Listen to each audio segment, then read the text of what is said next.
Good morning, everyone. Good afternoon, and perhaps even good evening. Thank you so much, sheep lovers, for joining me for another exciting episode of the 3D Shenanigans. Miss Nancy is here, Mr. Brian is here, Miss Julia is here, and that's everyone I see in chat. Anyone else who's out there watching, thank you so much for dropping by. It's wonderful to see you all. I have literally just spent the last, what feels like 5 minutes to put up to load up our Venice scene from yesterday. So this is what we're going to be playing with today. Yesterday we had a really good session. It's been quite an experience to use the set. And let me see if I can find our cinematics so we could just have a quick look. J in Venice, that's the level. SQ River Cam, that is indeed the camera we're looking at. So this is what we have so far. And oh yeah, we should also invite the people that are going to be walking around. So let's just have a quick look. Today I want to have maybe try out a gondola that goes and passes me by on one section of the river, and then I would like to add a few more people towards the end. To my liking, there's not a lot of crowd going on at the end, so I just want to duplicate a few people. I want to add quite a few just finishing touches to it. Like, see, when we pass into here, when we go in between the houses, we see sky, and I want to try out some of these Niagara effects from one of the other packets that came with the Humble Bundle, which is I think the medieval village. That comes with a lot of funky bird effects, like some birds going off into the distance and some seagulls flying by, and we won't need them here, but whenever we see sky, I think there's something that I'd like to try out there. And I think maybe because we all like the sheep so much, one sheep could be on one of the gondolas and that could just pass me by. So we'll see how we can make that all work. Oh yeah, and also some grass, like here, just a few patches of grass. I think I want to do that, maybe around the 3D Shenanigans logo, just some grass with foliage painting. That's the plan. And the people, well, they're going to be moving. And I think just after the logo here at about 90 seconds, this is where I'm going to come out. Maybe this could be the moving gondola, perhaps. We'll see how we make that. Moving gondola, maybe with a sheep on it, and that could be like the end gag as an example. And then we don't have to worry about the rest. And this bridge, yeah, we might not even show that. Goody, that's the plan. Let's see how we can get there. Brian, how did your OBS experiment go? Did you set it all up? Could you get your second computer to do the thing? Yeah, I think maybe this is a good out. If we just come out here at about 100 seconds. I think that's a really good, it's a good out point. I like that. I'm just going to go and mark that in. Like so. 100 seconds or thereabouts. It doesn't have to be super exact, but the two should be matching up. I think that's it. Good. Home brings the whole timeline into view. Let's start with importing the assets so that I can play around with them. I think for the grass, I'd like to use the so-called meadow set that was free a while ago on the Epic Marketplace, and the other one, that's the one I've just played with. So let's see, meadow environment pack, 2.6 gigabytes, but it has a lot of grass and trees and all kinds of other stuff. So I'm going to go and add that to my Venice pack. And then the other one, I think I have to open that up so that I can migrate just the Niagara effects from the other pack that I'm sure I'm going to go build a little animation in as well. Hey, Miss Christina, how's it going? Good to see you. All set up. Oh, nice. Brian scheduled a live stream for Tuesday at 6 p.m. Eastern Standard Time. This is going to be great. Brian is taking part in a render challenge by P.W. Nisha, or the Punisher, from the Corridor crew. And they give you challenges and they give you a template. And Brian's taking that template and everyone can do something unique in that. So it's kind of a David versus Goliath type animation. So I'm looking forward to seeing that come together in iClone and Character Creator. Great idea, perhaps even in Unreal Engine, who knows? Oh, okay, you fell asleep yesterday. No worries, I don't take it personally. That's totally fine. Well, let's see how far you get. I'm pretty much done with the bulk of the animation, so it's just about finishing touches, and you know how long that can take. So very, very cool. Good to see you. Here, Humble Treasures #1. This is it. This is also an Unreal Engine 5.2. I think I love the thumbnail that Unreal Engine's picked here for my project. That's very good. Yeah, so Tuesday, 6 p.m. Eastern Standard Time. Join into Brian's YouTube channel. I think !Brian is what you need to type in to get there. And if you've scheduled the video, then wow, we can all bookmark it. This is awesome. Good to know. Yeah, I'm looking forward to that. Always good to hang out with fellow animators and shoot the breeze and do stuff.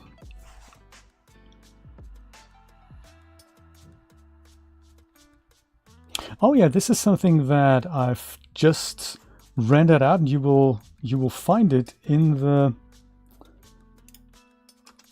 oh, I didn't do that here, did I? Yeah, I did that on the other computer where I've rendered it. I didn't render the animation here, but this is something that we've also played with recently. Hello, like here. That was in cinematics somewhere. Did I not have a cinematics folder? This was Medieval Town. No, that's not it. This was called The Messenger. There we go, cinematics, shot 1. That's descriptive, isn't it? Yeah, so this is something I've made with one of the things that came in the Humble bundle. Let me just go into out of game mode here so we can go and see this. There's 300 frames warm up here, 150 frames warm up. It's actually quite good. Can we go see this in like this and like that? Perfect. And we should go. There we go. Perfect. So this is also now part of my holding loop, and it has a ton of particle effects in it, and that rendered in 60 frames look really, really cool, I have to say. And this is something that I added a finishing touch into that I want to do on the Venice animation as well. And that's in the sky. So it's not in here because I've added it on the other, on the rendering machine, and it was just a Niagara thing you drop in, similar to all the leaves that we had a look at. Yeah, so very, very nice. Chromatic aberrations. Oh, it's beautiful. It's beautiful. So I'm going to steal that from this pack, basically. There's some bits and pieces I want to just copy over. And that was in, not French Village. It was in Medieval Town. That's it. Medieval Town VFX Systems. Those are all of these. So the whole systems folder, I'm going to go and migrate over to my project. You see there's like leaves falling and seagulls flying. So we're going to have a look at all of these things and see which one will work best for what we're doing in Venice. And content. So this means sometimes they are not separate, but if I do it this way, then I only take the particle effects over and anything that they reference, like meshes and whatnot, and I don't have to worry about the whole project and all that geometry. I don't have to deal with that. So maybe then, just before we put that into here live, let's go and make a little test level here.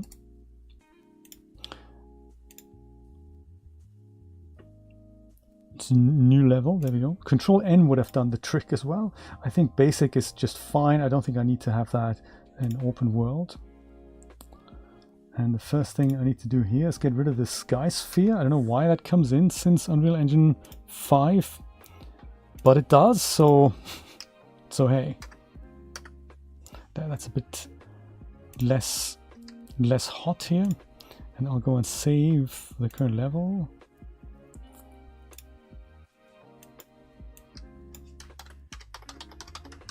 As Niagara test.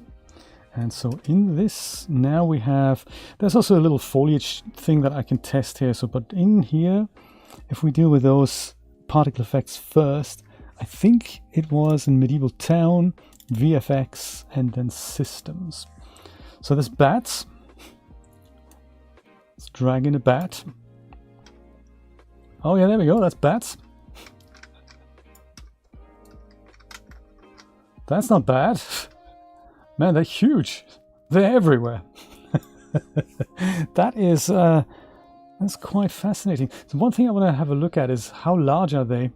And then they fade out. Look at that. And what flight path do they have? And which one might be, you know, useful for what we're doing? So they seem to come from the left and then they go over to the right and they come at you. So not bad. Thank you, bats. Let's see what else. Butterflies. Butterflies. Oh, there we go. They're a little small.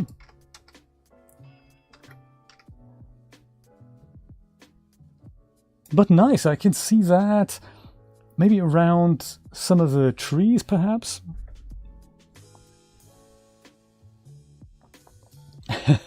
It would be lovely to see you there, Christina. That sounds exciting. New Jersey is the happening place, Nancy. How I like it.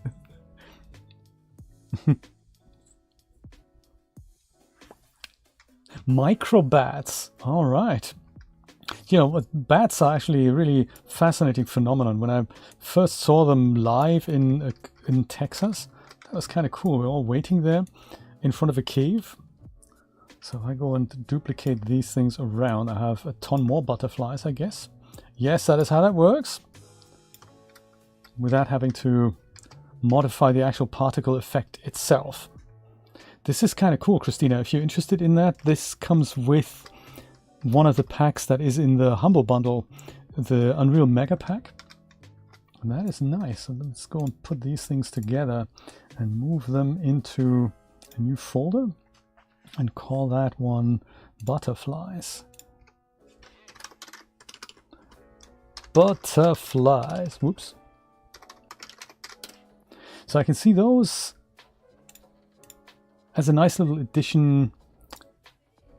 I'm going to go and create a new, not a new subfolder in here. I was going to say VFX and put that kind of to the top. But put butterflies into here. Basically, that doesn't work. Dang.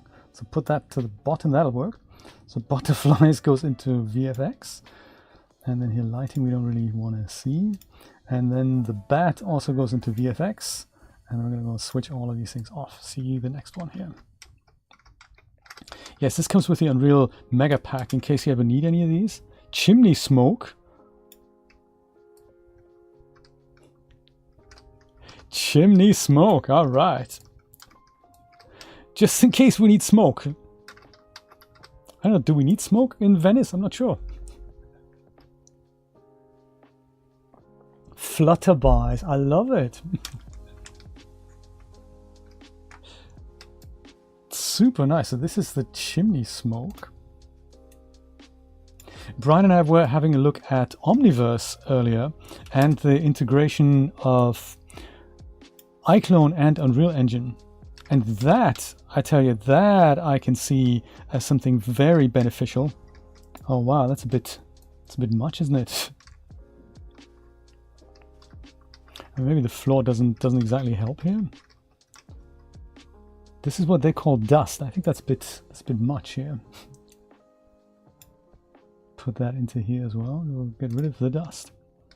Yeah, because some things in Unreal Engine are fantastic, but also other things are a little bit cumbersome, and it's almost like you need a different front end for some of the functionality, and that could literally be what iClone could provide. So very interested in that. Turns out Reallusion have a good deal on iClone, don't they always? But this one's actually really good. Some of the packets are about 60% off, so that is kind of nice. So you can do something like establish a live link between what you see in iClone and put it into Unreal Engine, essentially. Oh, flies, okay.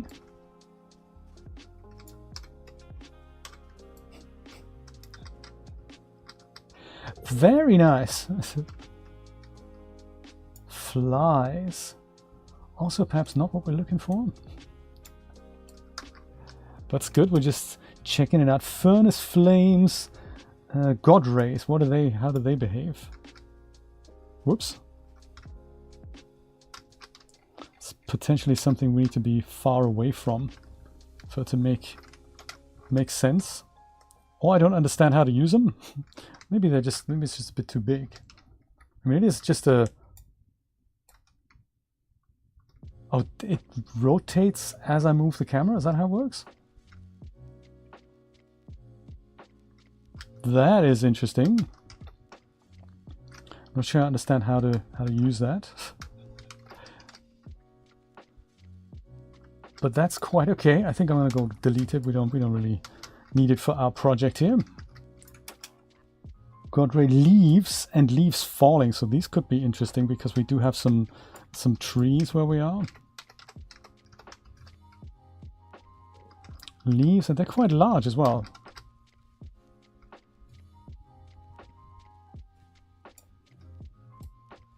Leaves just hurtling through the air, so I think this could be a winner.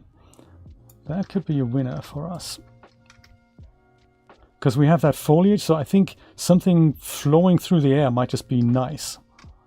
Especially we've got people moving and all, so that is nice. That is nice. So leaves, I might just go leave in here. Leaves falling.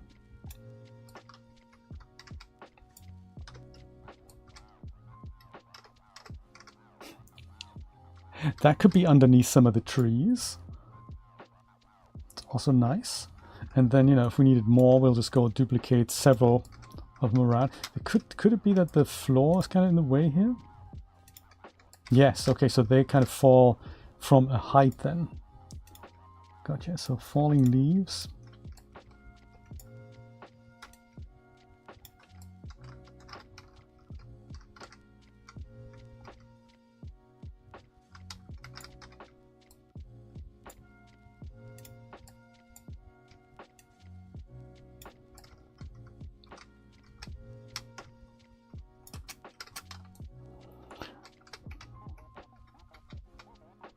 Okay, we'll see if we need them. Leaves and leaves falling. So then we have the seagull. I think this is something we can probably use for the sky elements, but I need to check where they're actually flying first. That's just them in the air, is it? Oh yeah, tons of seagulls. That's nice. From right to left, if I get this correctly, and then what happens? You just move. You just keep appearing in the sky. Is that how it works? Seagulls. Mr. Nate is here. How's it going? Good to see you, buddy.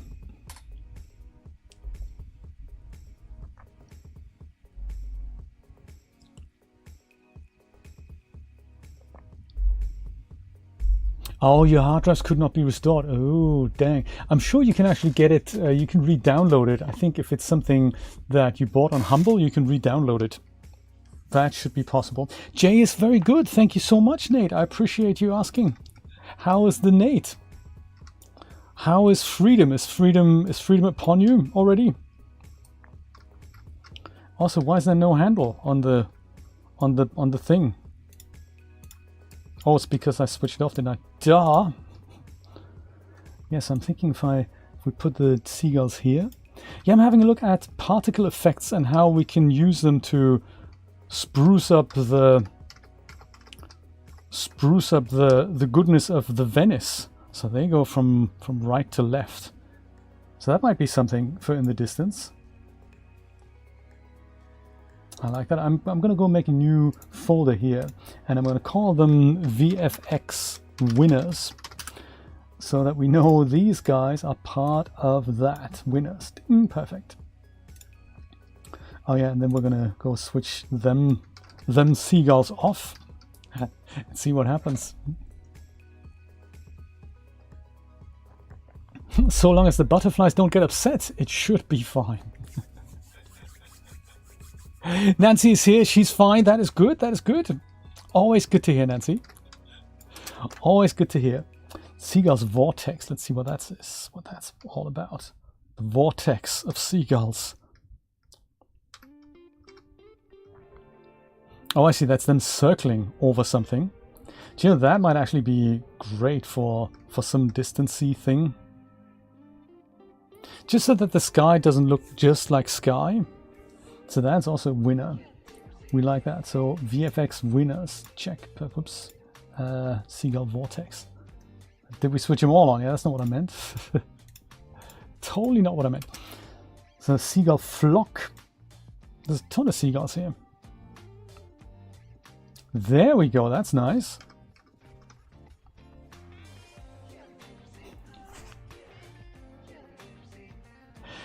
That is very cool. And very clever how they just fade in and out. And if it's a background object, it's actually fine. So seagull flock. Mr. Chris, how's it going? Christina, this reminds me of that German pop song, Die weißen Tauben sind Möwen. That was not the right title. Very cool. Goody. So I think we can use that as well. So that goes in the winners category here. Chris, I'm having a look at particle effects. There's seagulls as well. More seagulls. How many seagulls does one need? Then the distance, I think we're good. We've got better objects. So they just go in the regular VFX category. Water fountain. I don't think we'll need one today, but maybe tomorrow.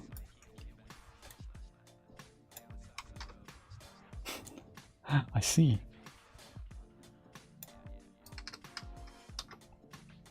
In case we ever need to have somebody pour you a cup of coffee or whatever, this is the fountain.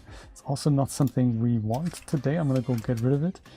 And then we have water fountain 2, fountain, wheel fog, wheel splash. Okay, so that's not what we need. But the winners then are the seagull, seagull flock, and seagull vortex, and the leaves. So that is good to know. Okay, I'm gonna come back to the scene and test some foliage also while we're here. In fact, yeah, foliage. So this is just the stuff I wanna use in my other scene. So the floor, I don't think. Yeah, let's go get rid of the floor. We don't need the floor. I'm gonna go and create a landscape object for this. And landscape object is a special piece of geometry that in Unreal Engine 4 got subdivided as you get closer to it, so that it creates more resolution as you look at it close up, and then less resolution when you go further away from it. But it's not what we use this for anymore in Unreal Engine 5. I think it stays the same geometry, and we can go and give it a material that isn't this. And the cool thing about a landscape is that we can sculpt it. Let me see. So this is going to be in the meadow pack now, and I just want to have a relatively flat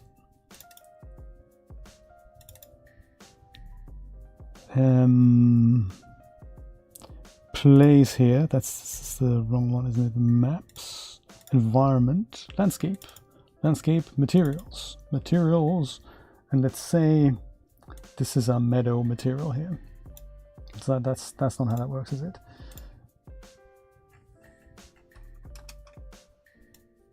Put that in here. I'm not going to do any layers, but that's going to my base. Whoops, my base material here.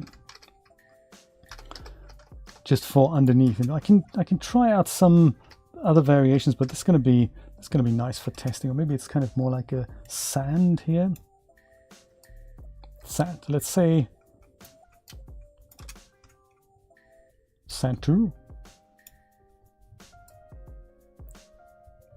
Nah, maybe I'll go with this one. So on top of this, I'm going to go and try out some bushels of grass, so that we'll see what they look like.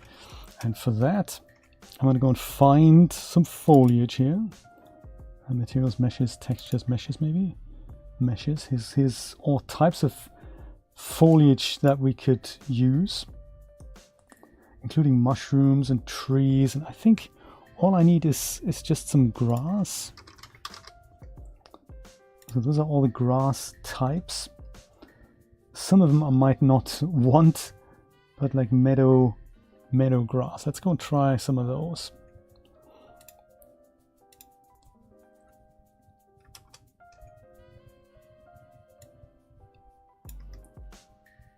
Let's say here from here to, no, actually just these here. These and maybe this one here, just 3. I'll go and drag them here. These are static meshes, and Unreal Engine can't really paint with those unless you convert them into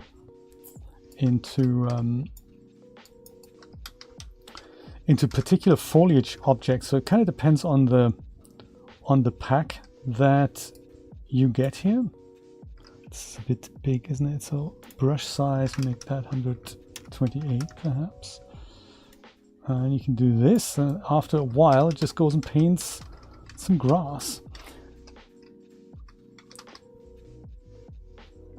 And I think, and maybe some of these are a bit too, they might be a little too large.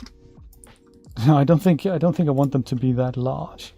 So also a bit too dense. So I'll go drop the density down here, and then minimum maybe 0.2 to 0.5. So this now makes everything I paint a little bit less dense. Just sporadic. This is kind of what I was thinking. Just to have several bushels be in some of the crevices here. It's also moving quite a bit, but I think when we get past it, you know, it's just nice to have some bits and pieces there. And you can erase this by holding down Shift, and then just get rid of all the bits and pieces you've created there. And usually that sphere is actually more like a transparent color, not a solid gray. I don't really know why it does this, but let's hope on my real level it's gonna work out fine. So which ones did I use then? The meadow grass, these small ones here. That's nice. So I can also use additional or different pieces if I want. So like these are dead grass pieces. Let me go try those. And I don't think they're good for what we're doing. So disable the ones that I didn't want. If I wanted to cover a landscape with dead grass, this is how I'd do it. It's not going to work for us, so let's not do that. So these I can go and remove them, right? Yeah, perfect. Anything else? So there's nice little flowers here as well that I could use in this section. Like these ones here, like all of these really. Maybe I'll go pick a few of these, those, and maybe those here.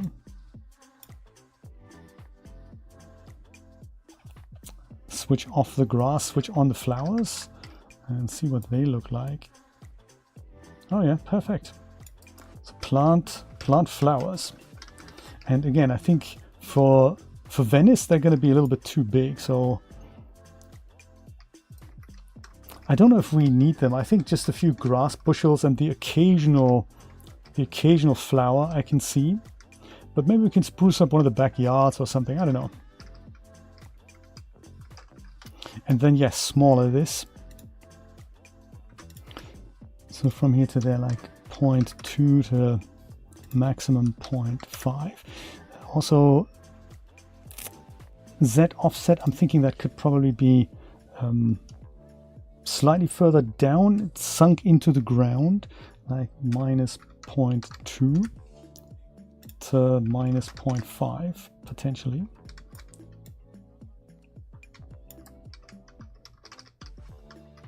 Yeah, smaller and kind of more into the ground. The movement, that's done with the material effect. So that's, if we wanted to change that into something slightly less, that is also doable.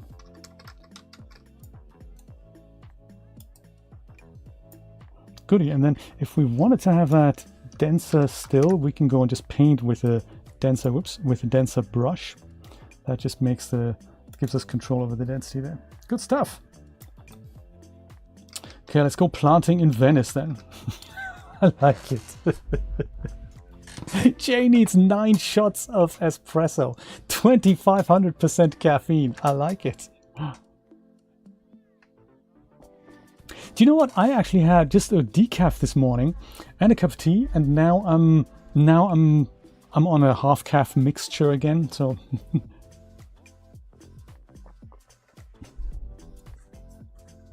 what is the male client doing? It should just go and sort it out. Dang. Hey, I'm glad you like the special. Super heavy sauce is the extremely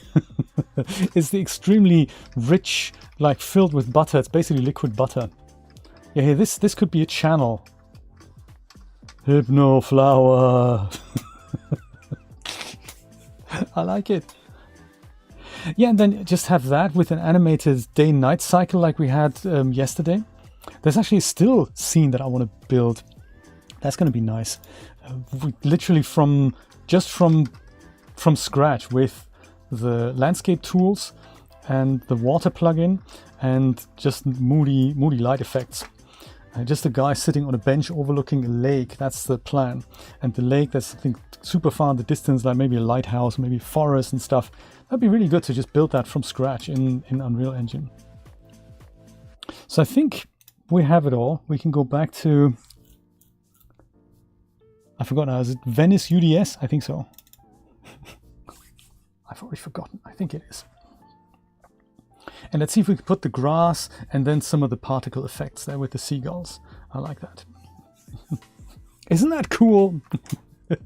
And it's literally just like, you know, the tools look all super complicated, but they all make sense. And if you practice a little bit, it's quite amazing what you can put together. I can show you some of the landscape sculpting tools as well. So the landscape, like I've seen it just there, was just why is this so dark? Why is this so dark? It was much lighter when we got here, wasn't it? I swear it was. It's definitely the right level. Oh, I know why. It's because of that. There we go. Lighting with Lumen, by the way, doesn't happen immediately anymore because Lumen calculates the skylight automatically, or like on the fly in real time, and as such it needs a few minutes to catch up. So if you switch to night light now, it'll take a few seconds for all the current bounces to dissipate and just disappear. That's kind of cool. And this is a nice place to test this for the foliage. So we do the same thing. I think we're still on this level. That's good. So meshes, and we have the grass. I'll start with the grass and we'll do the flowers maybe in another pass. And I think it was these, maybe I'll have these 4 grasses here into foliage mode. So these are all the different modes. A selection mode is where you put the bits and pieces together. Landscape is where you can sculpt the landscape, make mountains, also use alphas to do that. Then there's also the modeling tools in here. If you ever needed to model something, you'd use those, and you can do a little bit of sculpting inside Unreal Engine. They've put that in now, so kind of cool. But we need foliage, and that then gets us into this foliage paint mode. And then you drop in the meshes that you want to use, left click and drag them here. Sometimes it works immediately, sometimes it does not. Like in this case, it recognizes, hey, these are static meshes and it needs specific foliage objects for that. But I can go and just make myself a new folder in here, and I'll just call this foliage objects. It needs to make a copy of this for every single object I've selected. I suppose in the other one it had already done that. I don't really know why. Sometimes it is necessary, but these are now not exactly these objects. They're technically these objects. They look exactly the same, but they're just a different. They're foliage mesh. The other ones were a static mesh. I don't make the rules. It just is what it is. So I wonder, does it retain the settings here? No, of course not. That it doesn't do. Good stuff. Let's go and set those up again. So you can set this up on a per object basis, or you can select multiple, and then all these options come up on the bottom here. And like density, we wanted to drop that down to 50, and then the scale, uniform scaling, so we'll say 0.2 to 0.5, and then everything I draw here will have a random kind of size.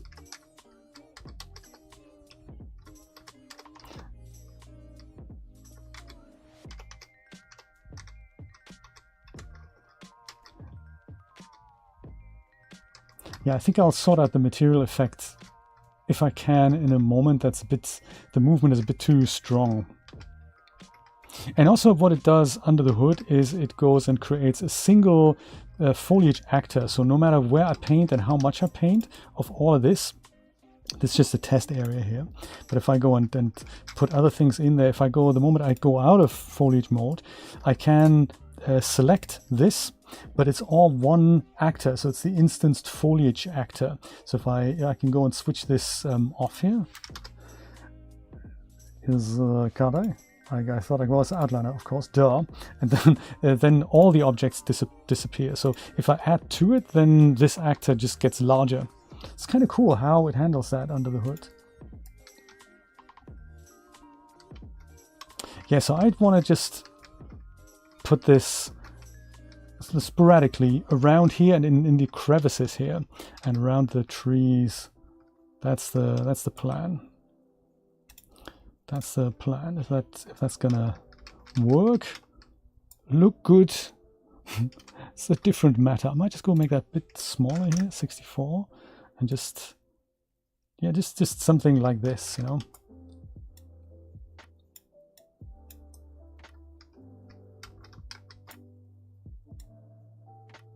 I don't think we're gonna barely even see it, but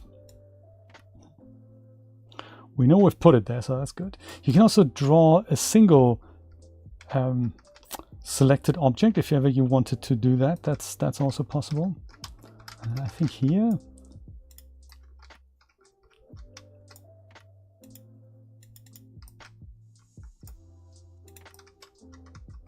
I don't want to overdo it. I don't want to put too much here. But yeah, in corners, so like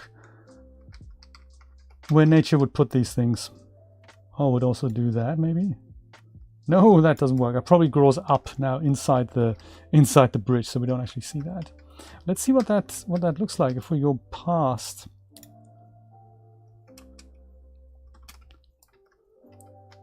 Like that was our camera. Yeah, it's barely noticeable, but there is something else there, and I think that really adds a little bit of detail to it.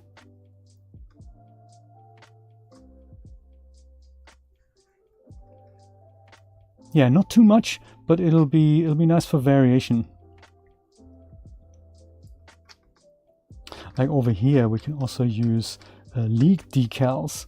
Like they already have some down here. I think these are leak decals, aren't they? Or is that texture?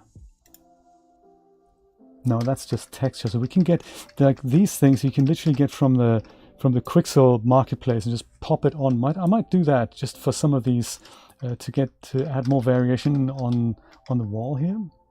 But for now, I think let's go carry on with the foliage. Just do the whole path here. I think that's going to be good.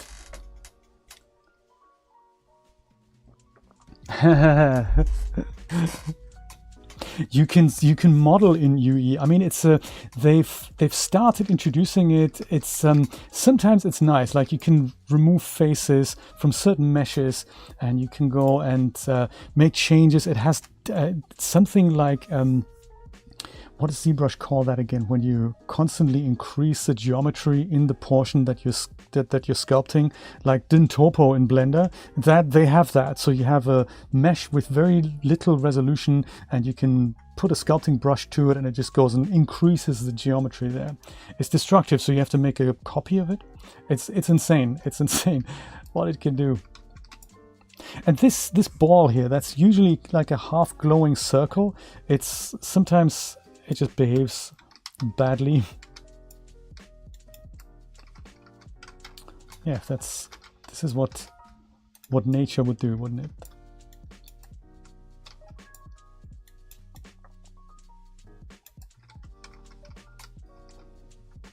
Oh, this could even be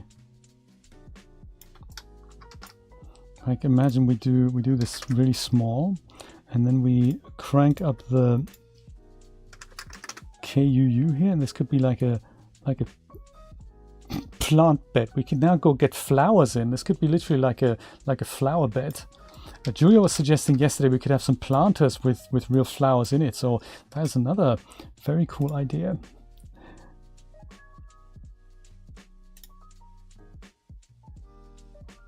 Yeah, so like these, all these nice flowers that I had there, maybe also the yellow ones. Let's go and put those in here. This is going to ask me again about where you're going to put the foliage things. If I leave them in this mesh section, it's going to just get a little messy here. Groovy. And then we don't want to do the grass, just the flowers. Oh yeah, this is the other thing, because I've disabled the grass. If I now go to delete, it doesn't delete the grass, so it's only ever whatever is selected here. So I can go and paint flowers, which is nice, and I can go and hold down shift and then it erases that, but it won't erase the grass because that's not selected. So it's quite clever the way it's done that here. You go and select that and then get rid of the grass. Just get rid of that again.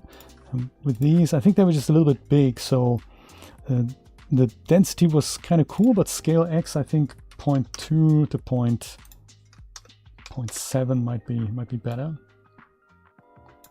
Oh no, actually on second thought,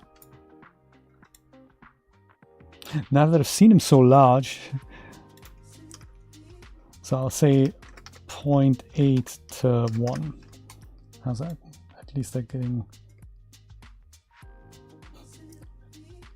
It's like the little public flower bed here, minus the planters. Yeah, so wherever we see this, it's going to be the public flower bed. So much fun!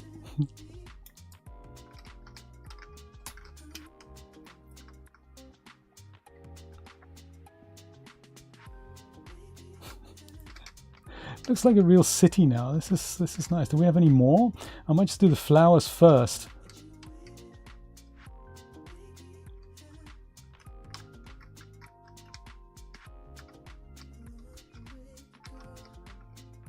Oh, that was it. We don't have any more.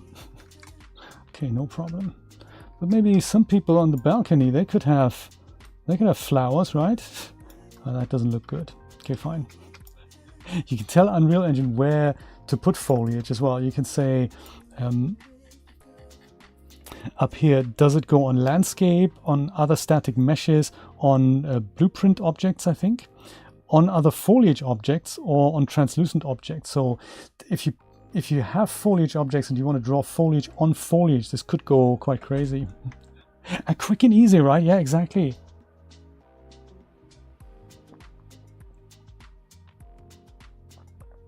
Do you know, that is so true, Christina. They add so many features all the time, and they sometimes also break things.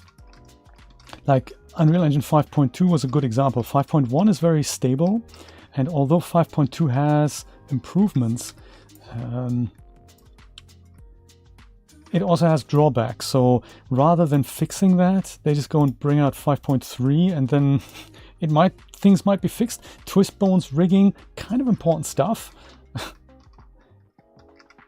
But yeah, we don't know if things are gonna be fixed there or not. Oh, that's a bit much again, isn't it? So I'm gonna leave that overgrown here.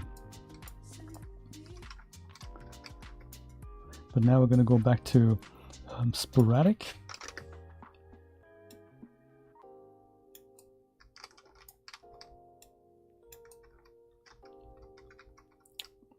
Yeah, this is where nature would go and find places to grow.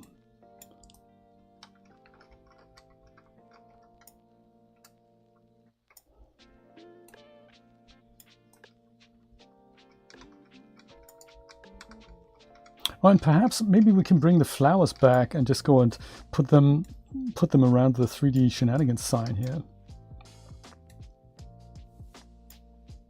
It'll be difficult to, since the sign's been here for a while. Does it also grow on the inside maybe, or is that ridiculous? Possible. Yeah, no, it works. Okay. Maybe you can wear a hat like this. Yes, it's been here a while.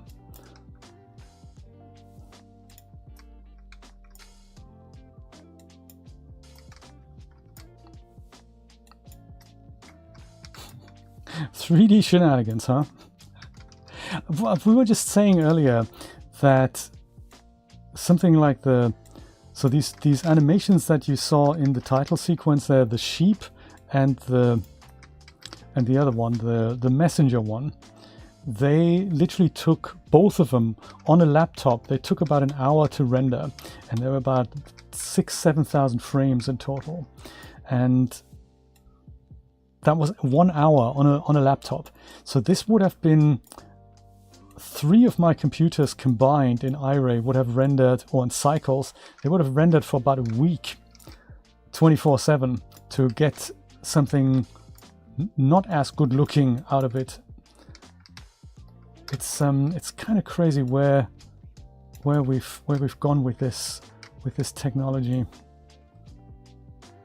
So very, very impressive. And especially for animations, what an amazing time saver. I think I've done everything on the front here. I'm just going to go through the back now and just add a bit of grass here, you know, to the back of the houses and maybe around the trees. And then we can see what we do about the particle effects, and then we'll see what else we do. If we needed more flowers anywhere.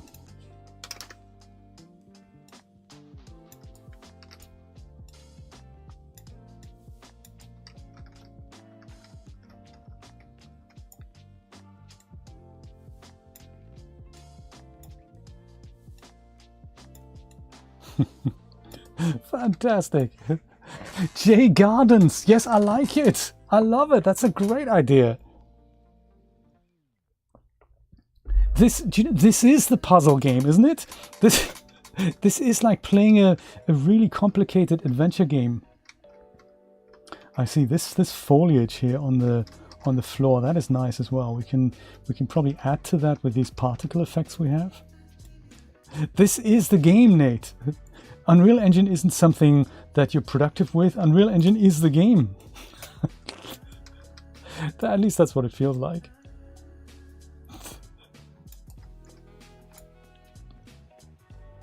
Directly in front of the door now. Maybe that didn't happen there.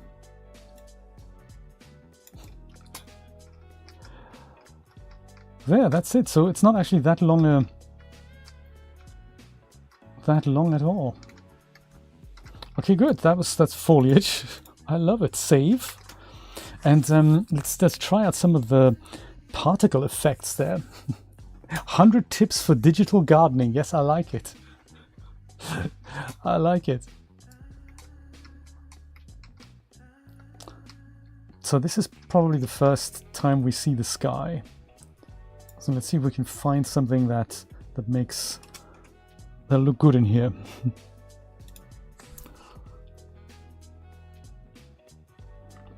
Excuse me. So where was that again? That was in Medieval Town, and then VFX and Systems. And we said God rays we didn't get. There's leaves in here. Leaves and falling leaves. That'd be good for the trees. So let's deal with the sky sections first. So seagull. See what that looks like. Pop seagull here and wait for it. Seagulls fly into the building. That's not good, is it? So seagulls need to be higher up, and they also need to be turned around a bit. So ideally we want to have you fly into the distance here, like so. Yes, exactly like that. And then obviously don't fly into the river, because that's also not what we want.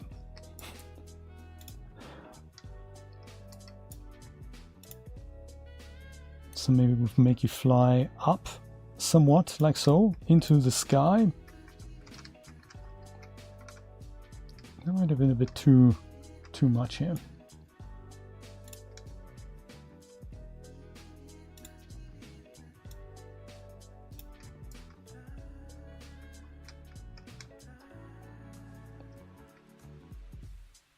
Yeah, goody. So now we have something in the sky. They can probably come down a bit.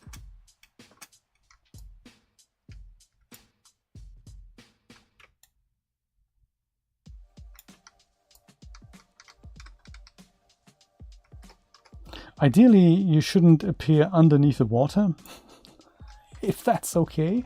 So let's hope that isn't going to happen. But we'll see something just in the sky. It's going to be good.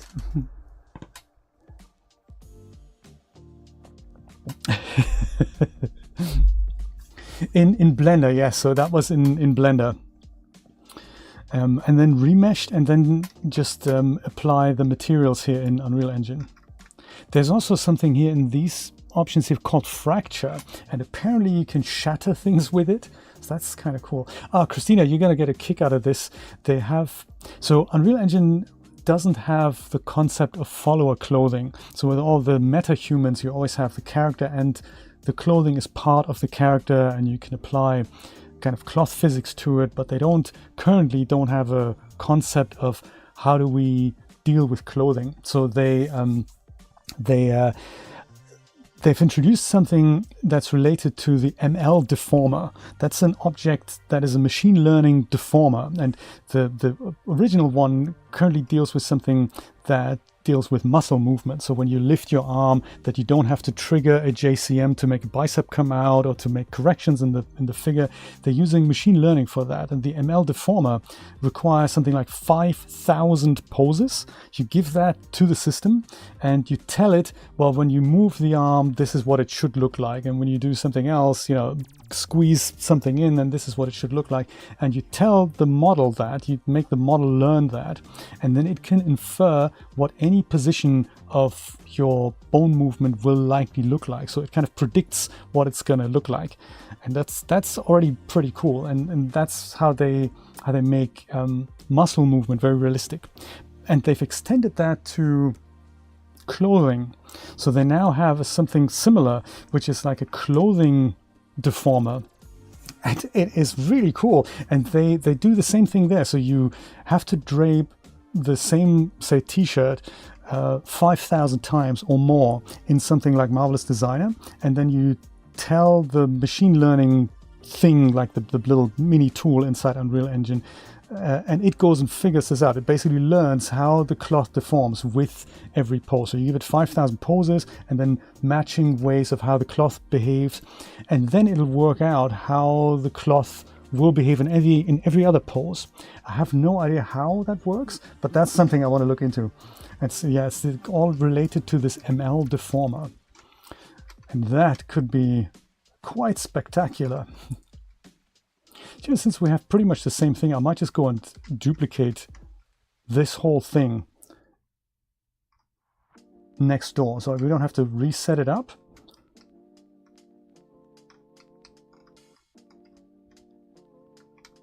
We just do the same thing again, because it's gonna save us some time.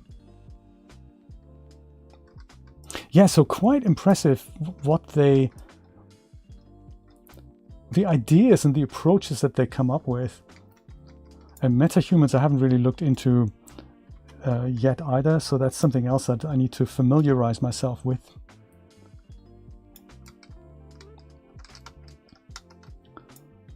There, so oops. Digital gardening tips. So if we go, whoops, past here, and there's more seagulls. Good stuff. Maybe we can have other things in the sky as well. What else did we have? We got the seagull vortex. What does that look like here, for example? Give it a minute. Oh, here's the vortex. Still a little bit too far back, isn't it? So maybe they found some food in the canal.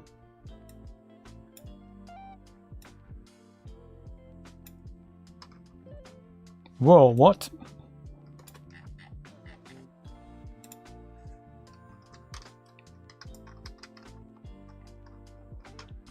Obviously I don't want to overload it with seagulls, but do we even see them? Where's the seagull vortex?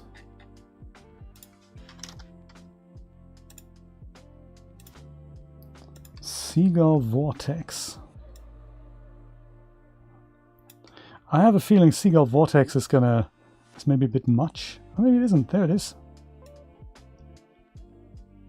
It just kind of depends will we see it or not. It's birds in the sky. That's all I need to know. It's like, yeah, exactly. So true. Oh, that's nice. So it extends over here. That's quite cool. And I think this is our end here, so we don't go further than that. So then while we're here, let's see if we can utilize some of the falling leaves particle effects on the trees here. Leaves will splash. Flies, God raise leaves. Leaves falling. Let's try leaves. What are leaves again? Oh yeah, leaves like on the floor. Ideally not underneath the floor.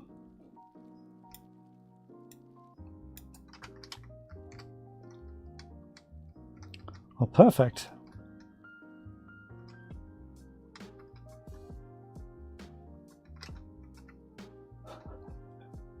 That's going to look really cool.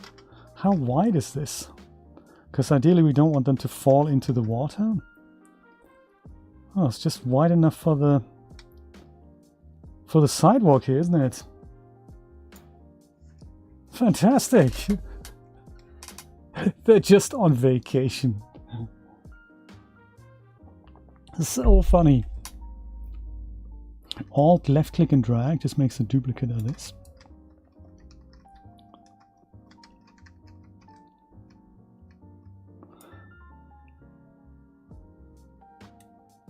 And while you're doing this, hold down shift to move the camera with it. This is really, really cool. If you just left click and drag this, then the object moves.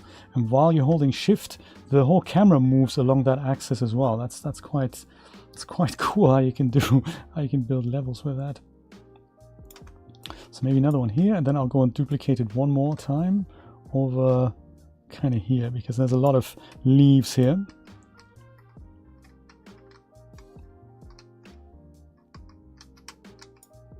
This I might just move in a little bit so that there's a bit of variation in there.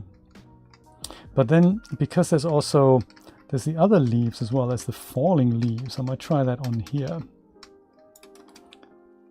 Falling leaves. That might be overkill for this.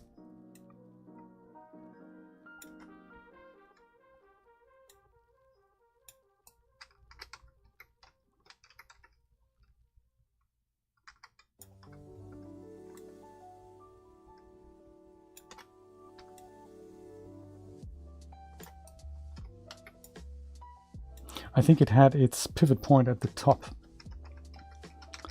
Well, there we go, that's nice. Leaves are quite clearly falling from that tree.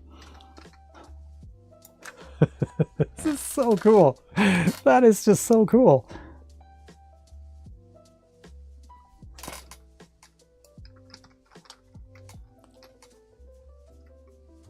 Very nice. Whoops.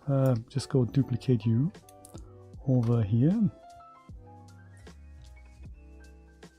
I don't know if we need to have this on this background tree here as well, but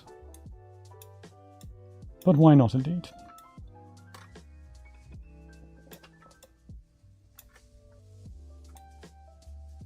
And see if we want to have that on one of the trees on the front as well. Maybe this one here.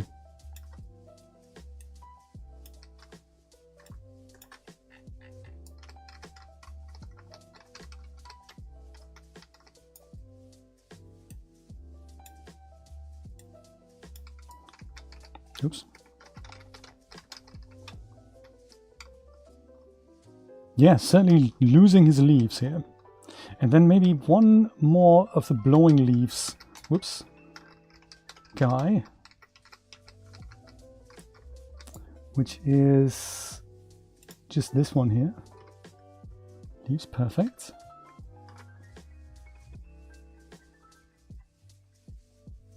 Because we have our seagulls here, we've got that here, so maybe that can be here.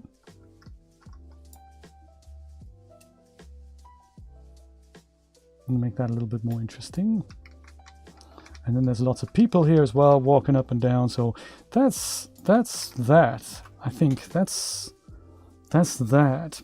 We've got the seagulls, got the foliage, we've got the people walking. Leak decal. Let's do that. Let's just find a leak decal so that we can make some of these elements here a little bit more interesting, just to get variation in there. And I might actually just, I'll leave this open and find the Quixel bridge. I think I have some leak decals.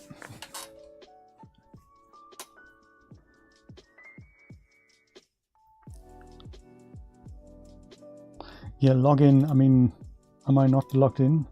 I don't know my login, dude.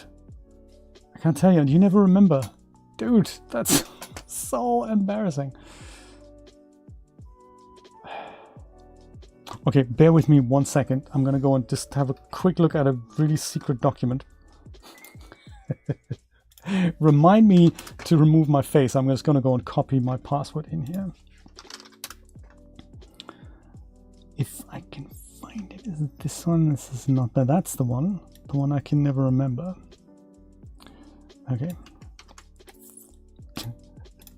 Sorry about that.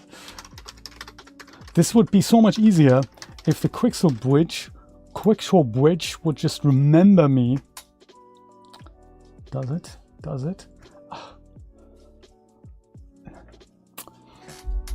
Now, of course, that I'm logged in, it also needs the two-factor authentication. BS, yeah, it's just crazy. Is that on here? No, it's in the other room. I just need to quickly have my my phone. Hang on a second. I'll be right back. Hang on. The password is swordfish. Yes.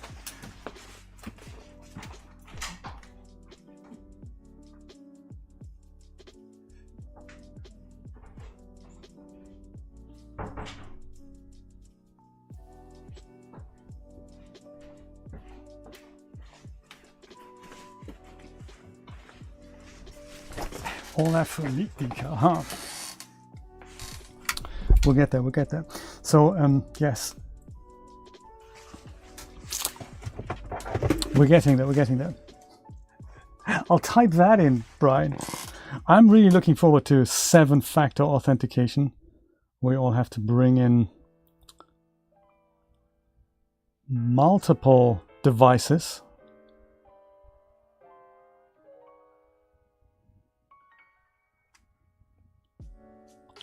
Decades later, and you wonder, hey, are the decals that important? Maybe they're not. I'm still waiting for that email to arrive, so I'll go and we'll do a little demonstration first and see if we like the idea with the simulation on, and we can see how this looks in context. And then in 20 minutes, when the email actually reaches me, it's gonna be good. Cinematics river cam, there we go.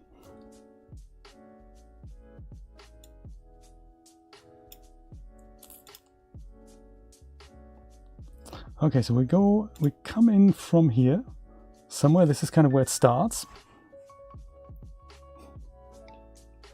I can see it working. I can see it working. This is nice. Do you know, the foliage is a really nice touch. It gives this whole thing an overgrown post-apocalyptic kind of look, doesn't it? Just remove the front door entirely. Yeah, that's also a nice idea. Oh, also decal here, WP Guru decal on the inside of the bridge. Clever. Oh, and then also that gondola, one of these gondolas that just goes and comes past. That's quite nice. Look at the sky. We need to have gondolas in there as well, I think. Just parked on the sides. Because, hey, we are in Venice. And when in Venice, as it says.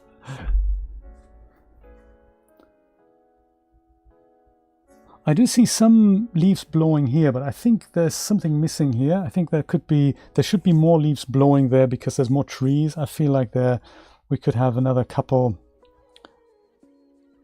of these guys in there. Here comes the ever so overgrown 3D Shenanigans logo. I like it. When in Venice, do as the Chinese do, yeah.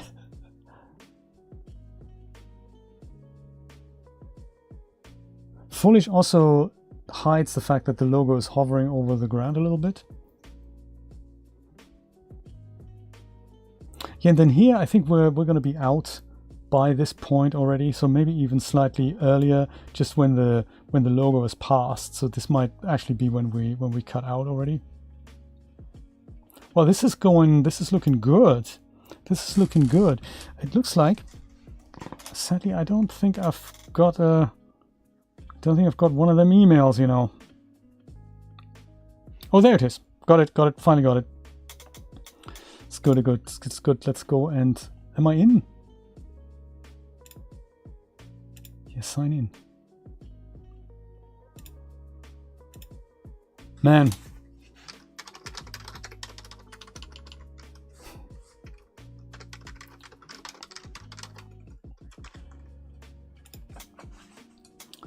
Is the code good still?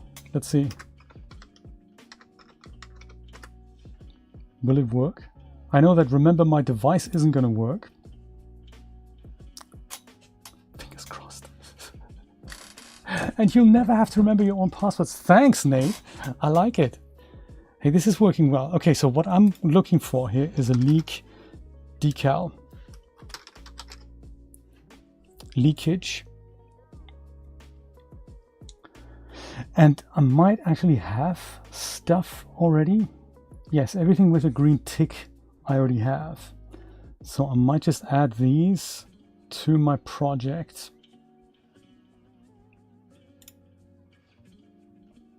Medium quality is probably perfectly adequate. That's one. Tileable leakage, also great. Let's have that as well. And then we have this one too. So we don't have to use all of them. But it's just nice to have a library of stuff that we can use here.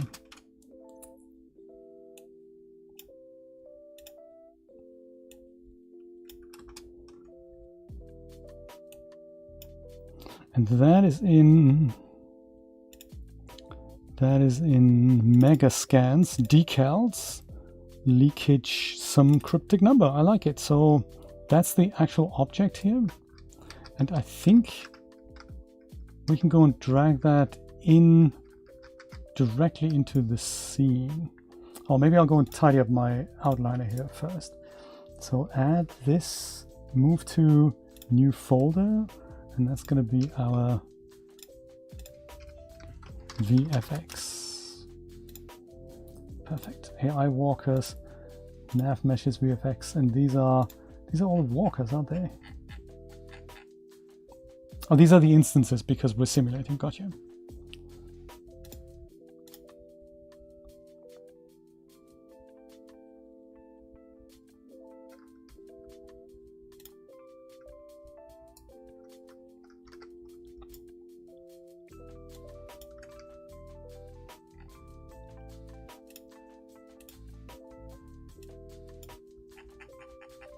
And these are all building elements. So where's my... Yeah, there it is. Just lost orientation here. Okay. So decals. I think that's a material instance. Gotcha. So this is material. These are textures. So all we need now is make ourselves a decal actor. I think I always forget where that is. Decal actor. Perfect. Pretty sure that's facing the wrong way. I'll call that one leak decal. And it then gets this material. Righty, so that's what it looks like. Not quite in the right position.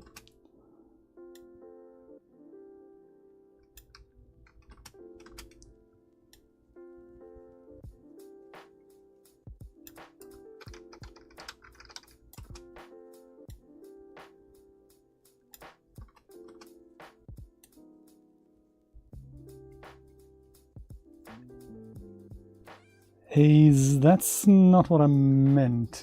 Decal. It kind of is what I meant, but you're not. Whoops.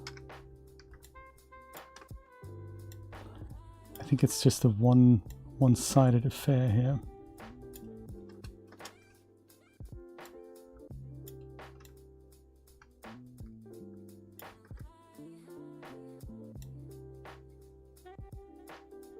Dude, where you at, buddy? I can see you're projecting. You're just not projecting onto the correct thing. Why aren't you? I don't understand.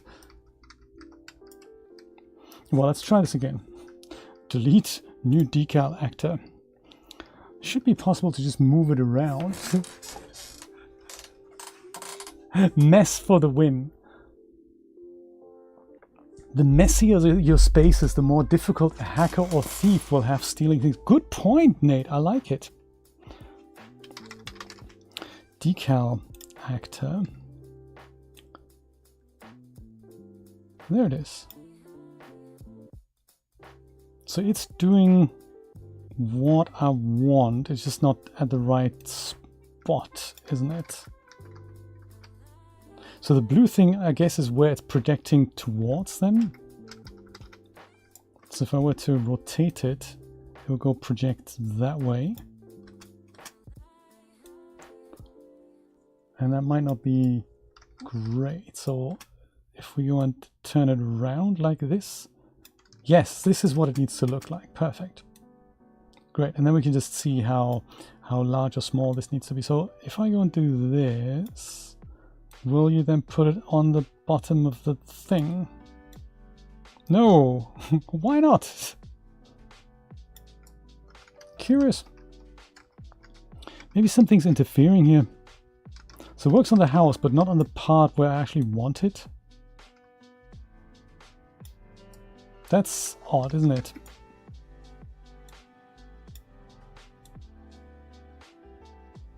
Yeah, the whole bottom here, it doesn't want to do that. It starts projecting here, but not on the actual part on the bottom here. That I don't understand then. Yes, it's definitely facing the right way. It's just not going where I want it to. Dang. But yeah, this is how you'd use it in principle. And then you just put this on buildings, and you know, it's all happy camper type thing. It's so disrespectful. It's like, not decal for you.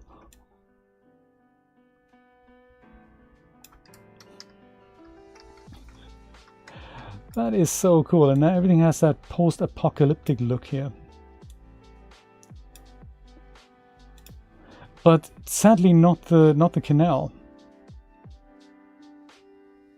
Seriously rude. Seriously rude. But hey, nothing we can do about it. It just is what it is. Maybe I can use it on the inside of the bridge. Let me see that. That might be interesting.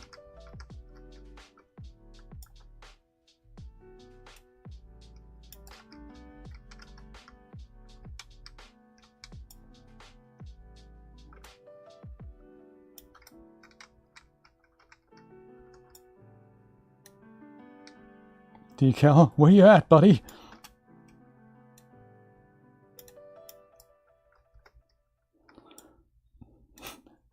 It's the unprojectable decal. It just doesn't want to appear. Oh, is that possible, Julia? I didn't know that that's even possible. You put it. I should have just duplicated it and totally didn't do that.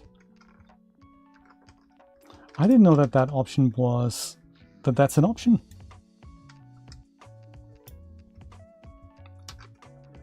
Let me go duplicate this, and I'll see if that is the case. I mean, it is possible because this is a blueprint rather than a static mesh. So it could be that one of these. So there should be something on there now.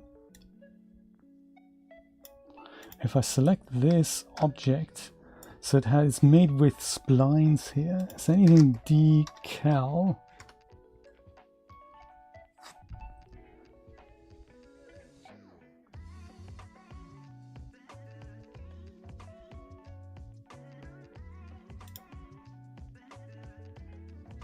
Decal mode low. Okay, what happens if we put that to high?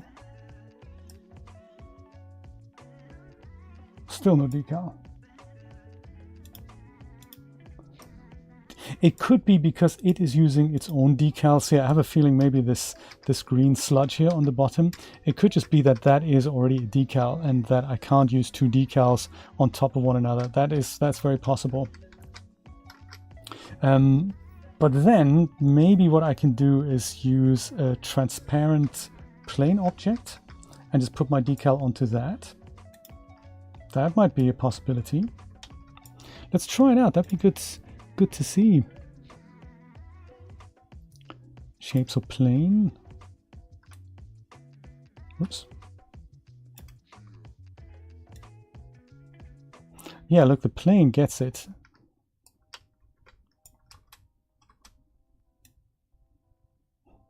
Let's try to put the navigation mesh on there. It's quite cute, isn't it?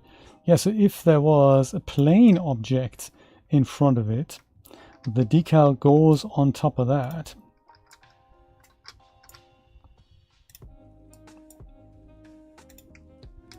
Decal is also unselectable now. Dude. Are you serious? That is so bad. So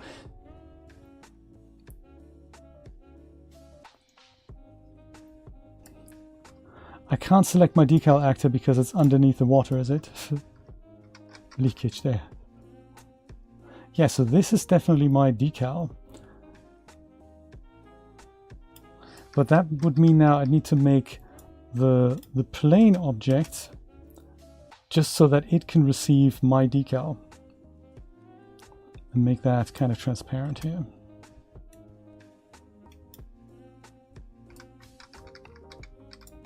It looks like a lot of work.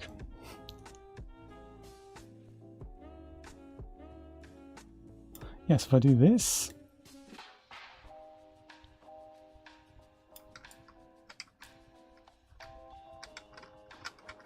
And then all I need to do now is on the material here. I'll call this one the decal receiver. And this one's just leakage here. So they could, these guys benefit from going into the same group.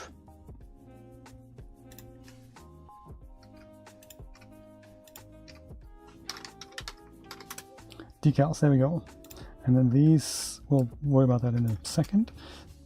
I'm going to make a new material. Maybe, does that work? I mean, if I make it transparent, will the decal still show up on there?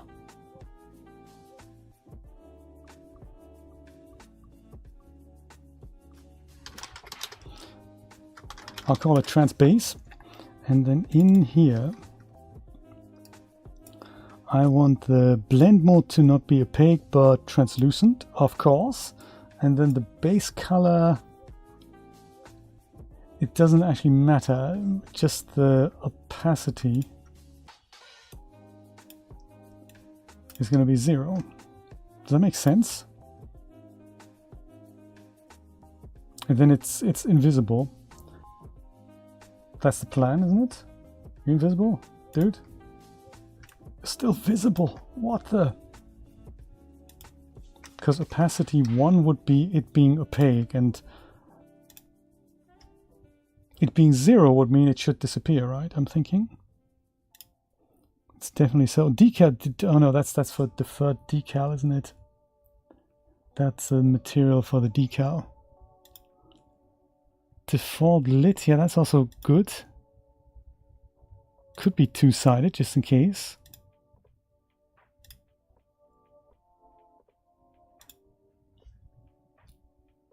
Or is it masked? It could be masked, actually. and then 0. I don't think it was masked. I'm thinking if the material itself is I'm pretty sure it was translucent. I'm pretty sure it was translucent. I'm just thinking if this material is transparent, maybe the decal isn't going to show up on it. Well, we'll see how it goes. So then on the decal receiver,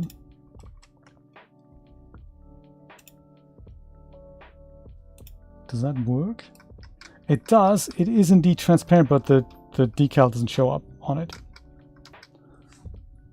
That's bad. That's bad. So yeah, the theory is correct, Nate. Exactly. Opacity 0 is now the material itself has disappeared, but the decal still isn't showing up, probably as a result of that on there. So bummer. Hey, we've tried. No decal for you. I'm gonna go switch all the decals. Maybe I'll go get rid of them actually. Decals. Yeah, let's get rid of them. We don't need them. We've tried. This would have been awesome.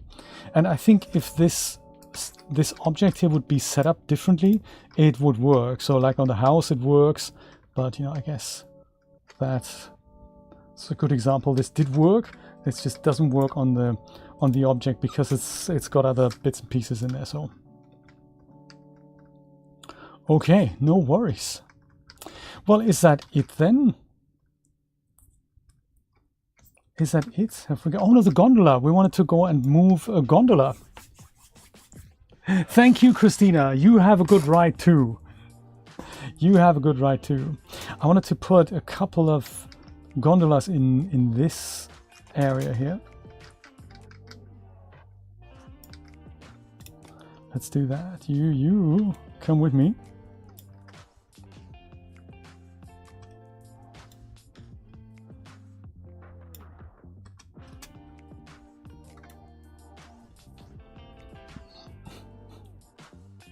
Navigation is getting all excited. Yeah, that's a good boarding point, and I think we're going to have another one over here. One that the seagulls can take. Because, you know, maybe they like gondolas as well. And then I think I'd also like one that is passing us at one point. And I don't know if we should have a sheep on it. But that would be kind of cool, wouldn't it? Sheep's just standing on here trying to eat the seed or something. That would be kind of cool. Yeah, somewhere over here, I'm thinking.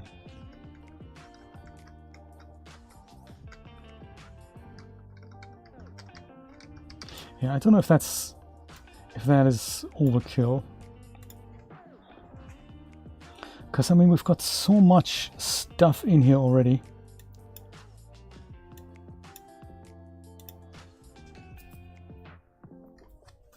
If so, where would that be?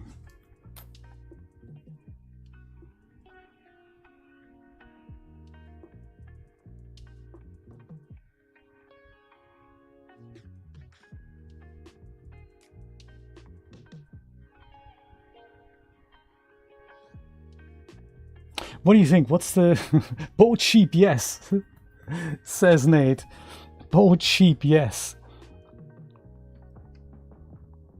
So I've got to make sure when we pass this here, there's always something. So if there is ever any boring part, like underneath the bridge, that would be kind of good to have something different there. Like here, you know, that'd be good to have a gondola come that way. So we could literally use this and animate it.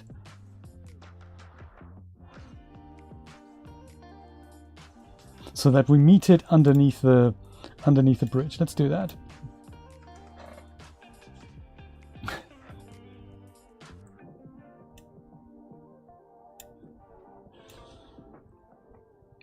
Let's see. So first of all, this is the boat we want to track here. And we want to meet it underneath here. So I suppose up until here, it doesn't need to move at all. Let's go track it. Gondola. I'll call it BP sheep gondola.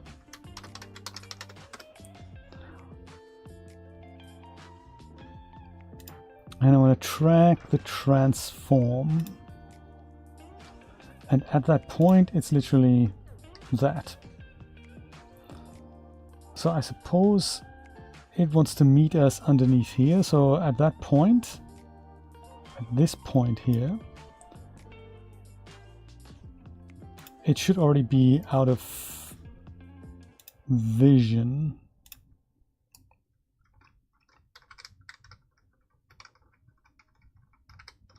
So it actually needs to be, I don't want us to see it crashing into or out of the bridge, so we'll see how we do that. We may have to go and push it out a bit.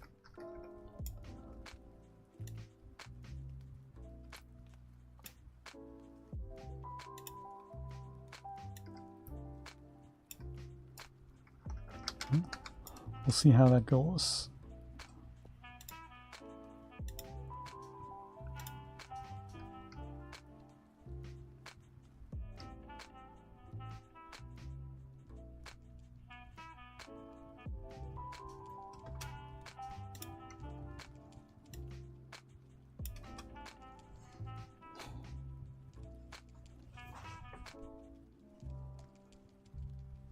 Oh yeah, so it does go through the bridge. We'll see if we make that, you know, not happen there.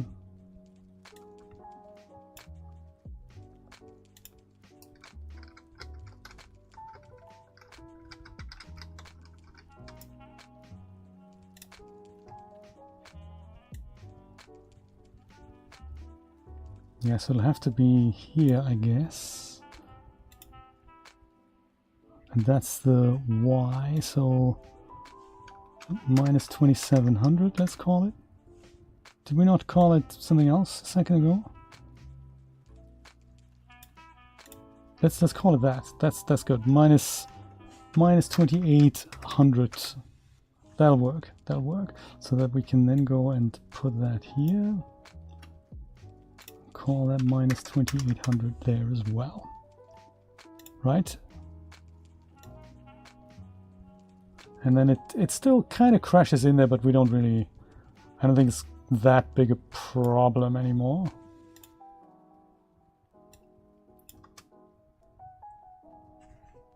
You can always make it smaller, a tad smaller, the gondola.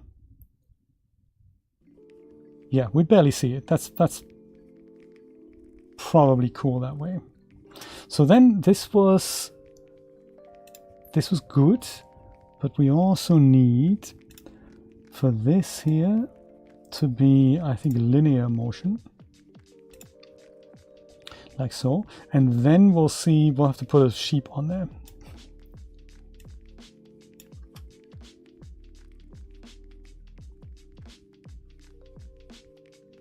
Yeah, I don't think we see it. Do we see it? We do see it, of course. Yeah, we don't want to have that happen.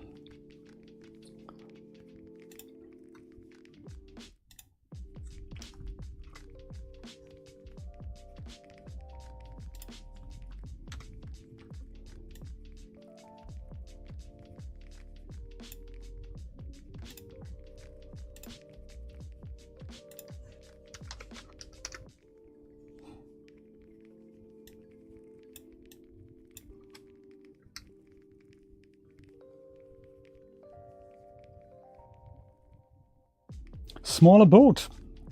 Works fine. Good stuff. Bumper boats. And then we want to have a sheep in there, right? That's goes without saying. Or maybe multiple sheep. I don't know yet. Or we could just have a sitting mannequin in there. That's also possible. But maybe a sheep at the back here. That might be good. Eating things. Let's do that. sheep.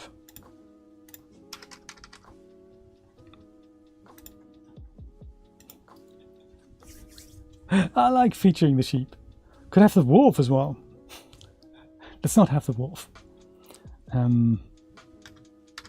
Venice.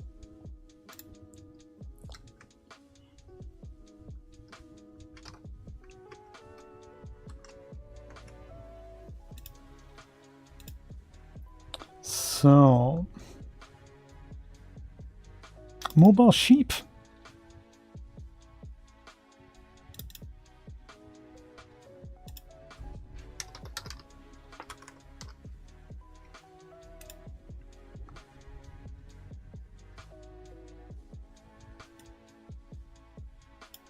He might be a little bit large.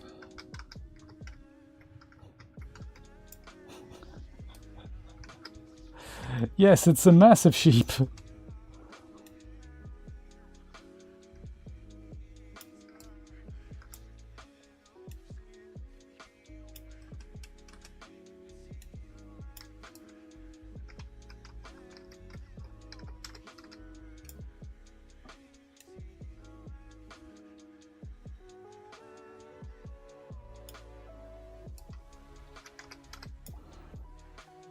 Yeah, so maybe a little bit smaller. I kind of like the idea of him eating the seed.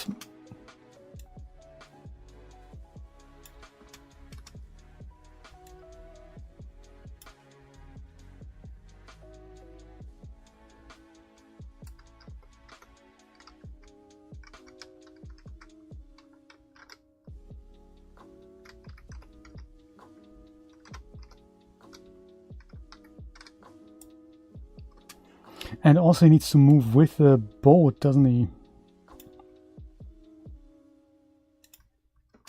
So this might not work out actually, but I can try my best.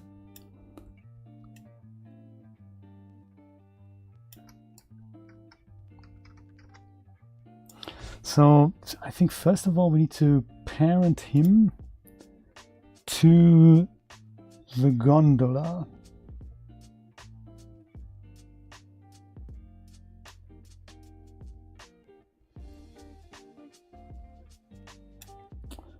BP sheep gondola, that's him.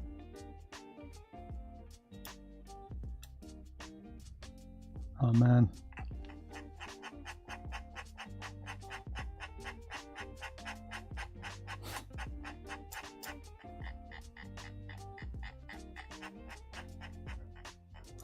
This kind of opened at the wrong moment, this panel here.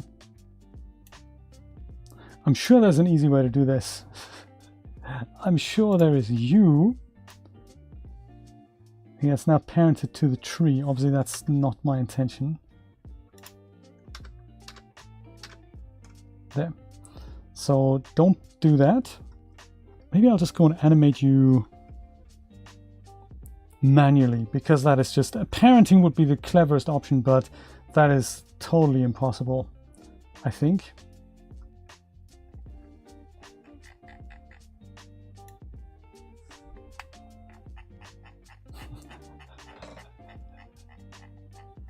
I'll tell him.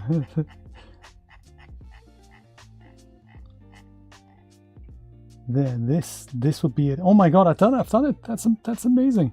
So if I go and move this now, the sheep should move with it, right? Does it? Yes, it does. Oh my, it does. Perfect.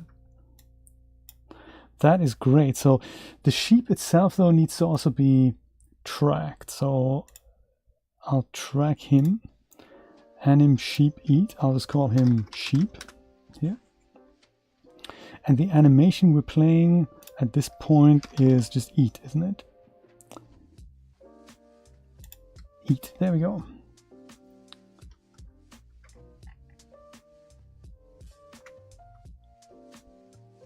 Whoops. Does it duplicate if I just go and do this? Have them keep eating until they, yeah, that'll work. That'll work.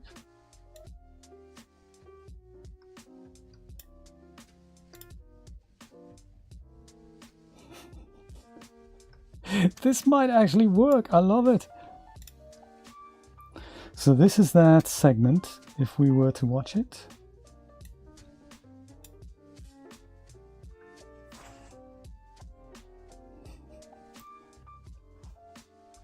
It does work. That is quite good. I think maybe the sheep could just be slightly further at the back there. It doesn't have to be quite that far at the front.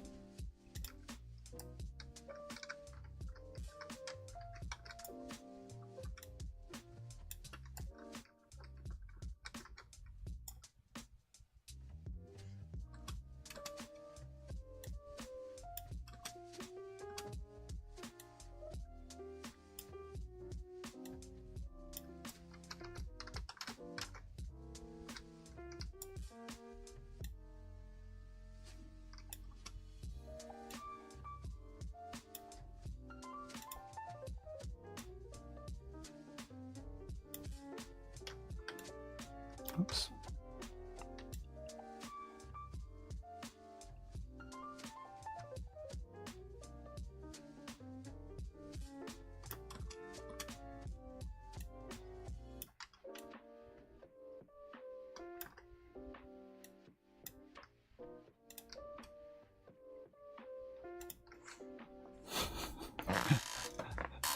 Sheep comes back.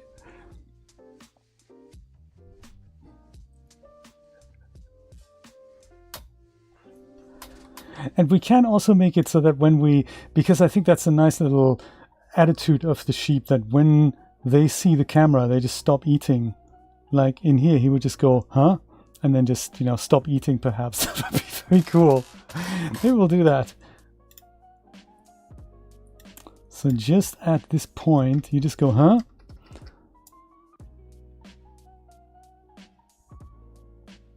Sheep animation. Perfect. We'll go stop you there. And then here we'll go and put the idle animation.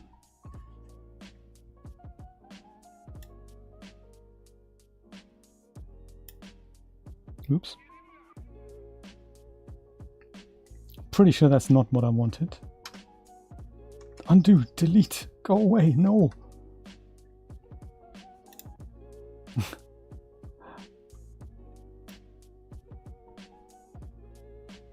Oh yeah, perfect. Yeah, this is kind of what I want. So I'm just going to go and drag that in so that there's a nice transition between here and there. And he goes, huh?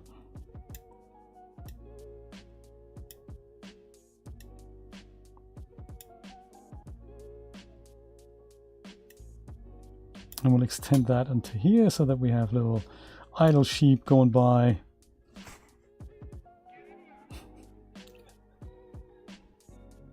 Eats things, huh? And starts eating again. But I think by that point we're not gonna see him anymore. Do you know what? I think that is actually it. So we have 15 minutes left. Let me just go and render this out so that we can see this as a cinematic rather than a preview. And I'll see if this actually all works with the whole, you know, with the light, and we'll see if we do any color correction.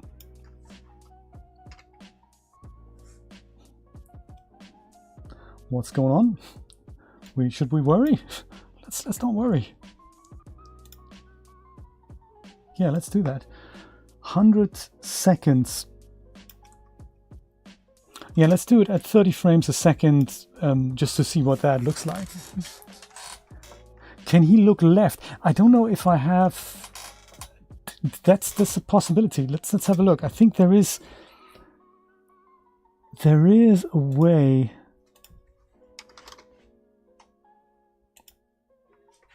I think it's called turn, jump, run, walk. Oh no, the wolves had that. The wolves had that. So let me see, Julia. That might not be a bad call. So we have idle 1. This is the animation I'm using for him doing this idly. How is he rigged? Does he have a head? He has a neck as such.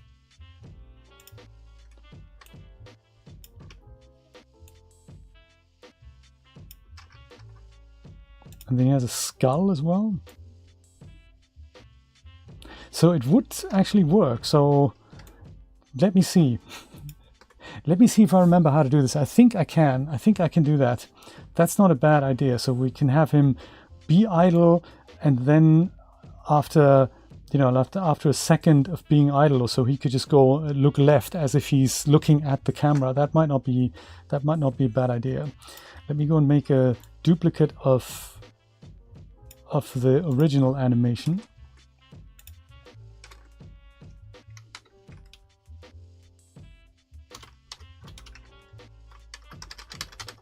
I'll call it idle 1 original, and I'll just mess with ours so that we can see how to do this. So I think,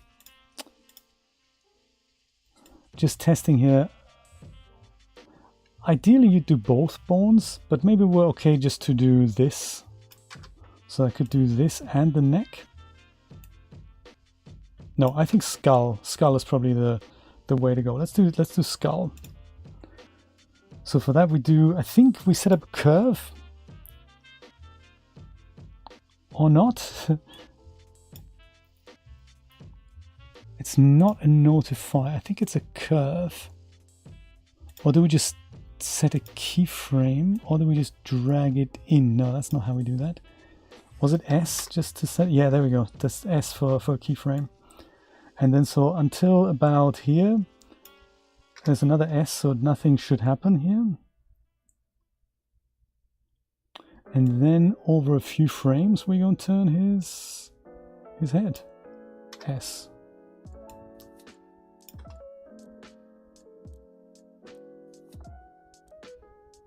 That should work. And I mean, I think I can also, let me just see what happens if I add the neck as well. So I'll go on the neck, I'll hit S for another keyframe, and up to here we put another S so nothing happens. And here, yeah, like this, right? S. Hilarious. And then ideally he should be out again. At that point he should be out of vision. Do you know, I have literally just learned how to do this week. So this is always hit and miss. And because I've overwritten the original animation, let's see if this is what it should. This might be eats. Yes, it works. It works.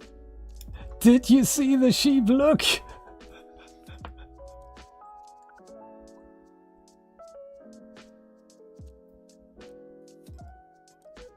I think I'd actually like for the head turn to be a little slower so that he almost kind of follows the camera. And I think that works in here somehow. Oh, don't ask me why. Oh, how? Was it pitch? Edit curve, is that it? Yes. So we're just going to put this whole turning and end it here. So like this.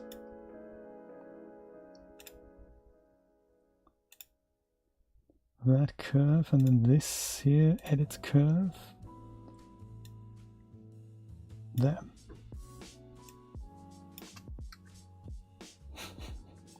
That's even better.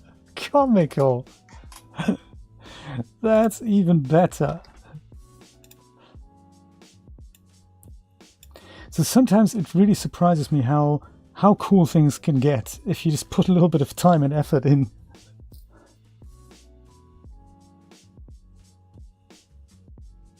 Do we barely see him? Maybe this was a bit too.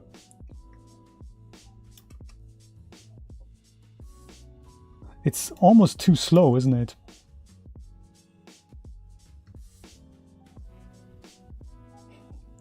What do you think? Fun with sheep shenanigans.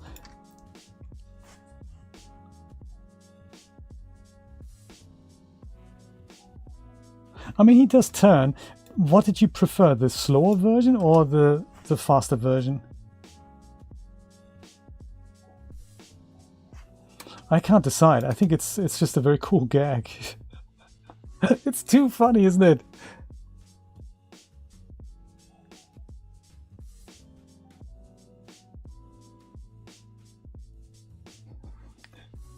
Well, I'm gonna go to the bathroom, and I will quickly put this on the loop so you can go and, you know, have a look at this while I'm not here. But I will be back, so don't go away.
This is looking great. You can't, Brian, you can't tell them you had fun with sheep over the weekend. I totally agree, you can't. So let's go produce a quick render and see if all the elements actually show up on the render, and then, you know, that'd be good, because then we can render it in 60 frames as well. See if that's kind of cool. Depending on how fast it goes. I love all the detail in this. This is quite exciting. Oh, here he comes, here he comes. Too funny. Do you know, I think they will, yes, Nancy, they'll all walk, and I think they can cross the bridge up to a point.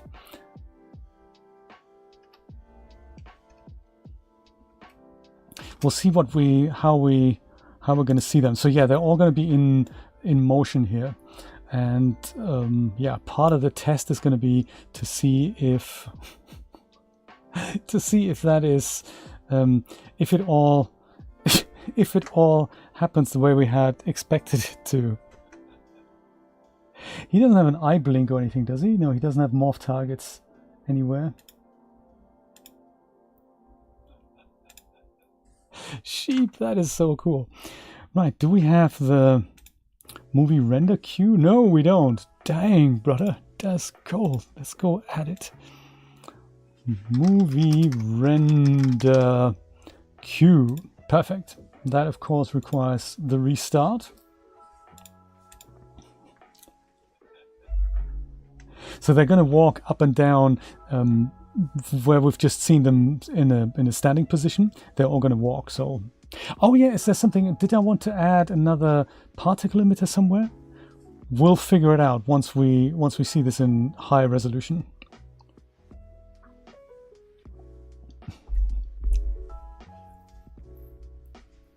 Isn't that cool? Yeah, exactly. So it's basically the self-fulfilling prophecy. We make animations here whose only purpose it is to be shown in front of the next animation that we're making.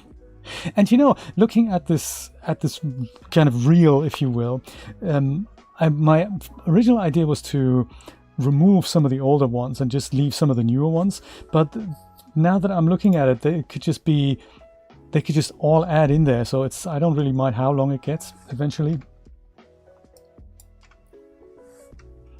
Okay, so movie render queue. I think the first thing we need to do is here we need to switch this to simulate. I think that's how it works. So all these guys are not, yeah, now they all move. And now I think if I just leave it in there and preview it, then they're all just gonna go and walk. And I'm hoping that's also how it's gonna be rendered out.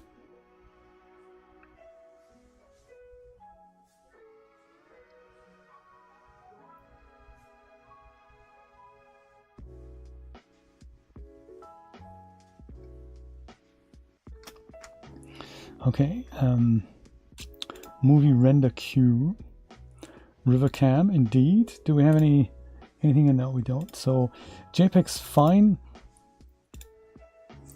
30 frames is also fine.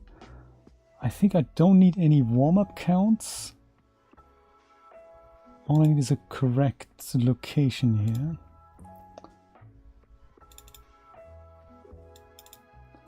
And this one's going to be Venice. Venice. And we're going to call this Venice V1. And I think anti-aliasing I'm not going to use for now.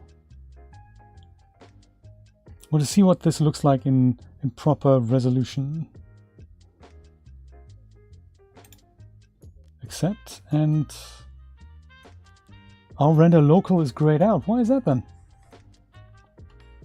Render remote works, but render local is grayed out. Really? Oh, is it because I'm in simulate mode? It's possible. Let me just go stop this, just make sure it's in simulate mode, and now I can go render local. So I don't know if this is actually going to work now. So it's going to be interesting to see as we produce them frames. 3000 frames, and this is in 30 frames a second. So for the final animation, it will be 6000 frames.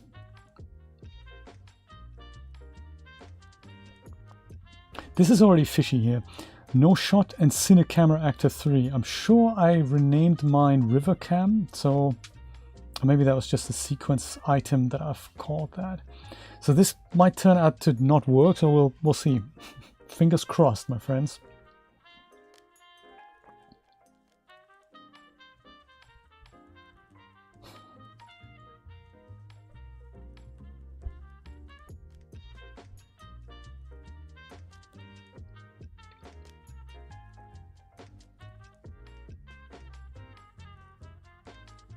I can't wait. This is exciting. If it doesn't work, I'm not entirely sure what I would actually do. Okay, so we need to have some warm-up frames, because otherwise the seagulls aren't ready. So they're now getting ready. So I need to have like maybe 100 frames or so that there's birds already there.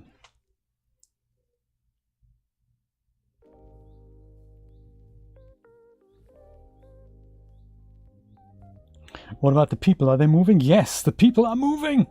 All right. It is working.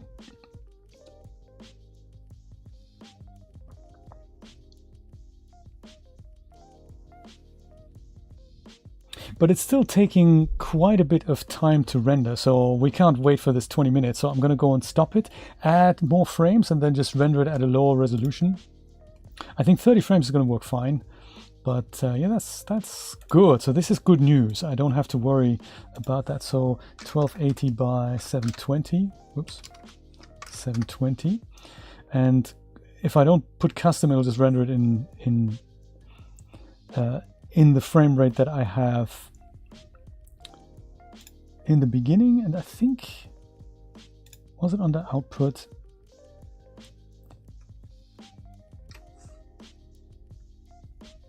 Where are the warm-up frames then?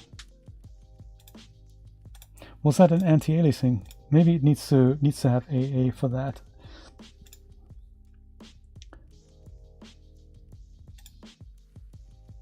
warm-up frames. So let's say 200 warm-up frames. And I'm just going to leave this on 1, but otherwise I don't get this menu here. Boom. So this should be considerably faster. Compiling shaders, the exciting new game inside Unreal Engine. Isn't that cool? So let's see if 200 frames are enough. I never know if I'm rendering it in 60 frames. Do I need to also double that frame count, or is it taking care of it? It's just there.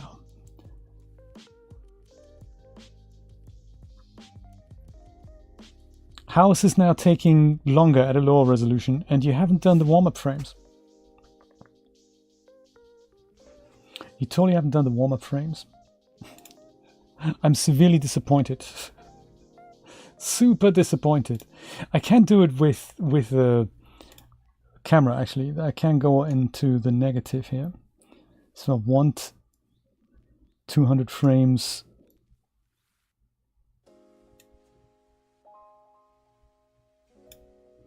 I'm just going to park my playhead here at -200 and then just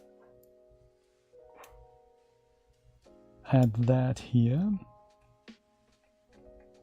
Oh, there's also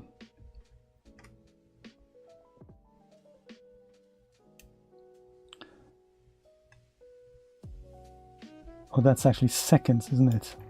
Whoops. If that's not what I meant. Time as frames. Yeah, I meant to more put that to -200 here. And then put the green thing to here-ish. Or even put my camera cut to here, there, somewhere. Yeah, like so. That's what I meant. Perfect. That is what I meant. Groovy. And now I don't have to worry about the whole anti-aliasing and warm-up thing, so I can ignore that, which also ignores everything on there. And now this should be a little bit faster. I'm hoping.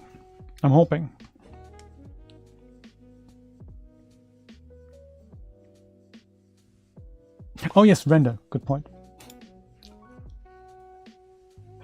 It's never easy, is it? It's always more complicated.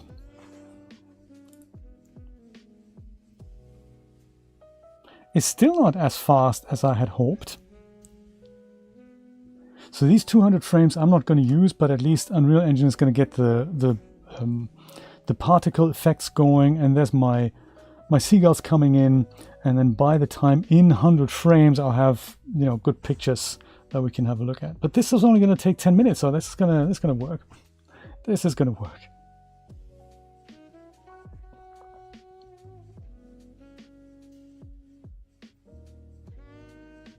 And now we're moving. Perfect. Perfect.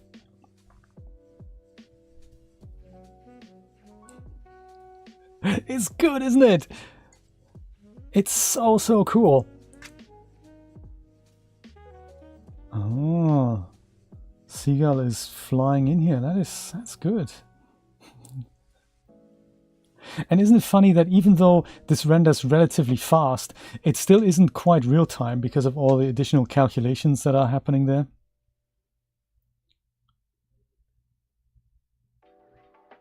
And the whole simulated motion here with these people is completely unpredictable. So if I render it out again, I'll have to render the whole take because all their positions are going to be different. So there's no the concept of let me just do a drop-in render from frame 1000 to 1100. That is going out of the window. This is literally like a one take thing. I remember when we did the park animation with the Unreal Engine 4 mannequins, I was so lucky that the camera went right between the guy's legs, but that is not something I could replicate even if I'd render the scene again.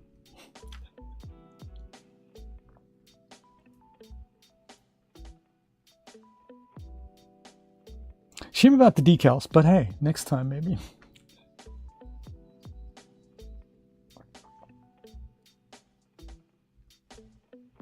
And so then one day we're going to have to do this with random DAS characters. I think this is already going to work with random Cinti characters. So instead of mannequins that have different colors, we'd pick completely different characters. So Cinti characters would be good because I've learned how to do the modular randomization now. So that's a possibility we can do. But ideally, rather than them just running around, I would also like for them to meet and have conversations. So I don't know how exactly to do it, but my plan is to have kind of a trigger volume around the guys, and when they move and when they intersect, they stop what they're doing and they turn towards one another, and then they play kind of an idle or like a conversation animation. That's advanced though. That is advanced. One day, I'm sure. And I think that's a bit like how the random behavior of the people in Grand Theft Auto works. When they meet on the street, they have like this idle I'm walking down the road animation randomly per character. But when they meet, they literally have a little conversation, including dialogues and all. And they were able to do that 20 years ago, so...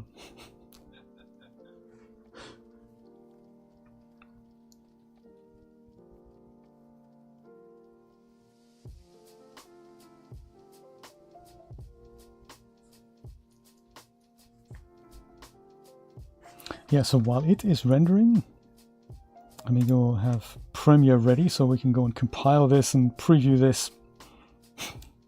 What a fun Sunday, what a fun weekend. Saturday was already pretty cool, and I like that we've been able to put the finishing touches on this in one session. So 2 sessions, it only took us literally about 4, maybe 5 hours with trials and errors to come up with something like that from start to finish. That is very, very cool. That's not bad at all.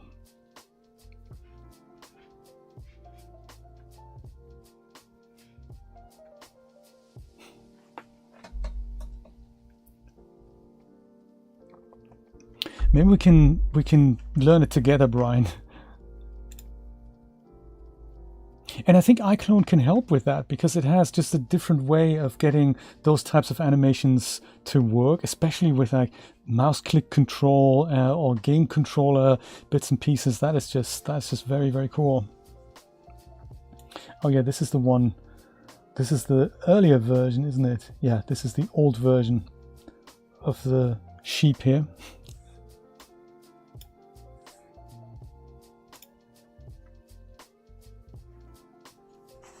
Nearly done, 4 minutes to go. Yeah, the behavior trees, oh my god, here he comes. I don't know how visible he is under the bridge, but I might give him a light here. I can just put a...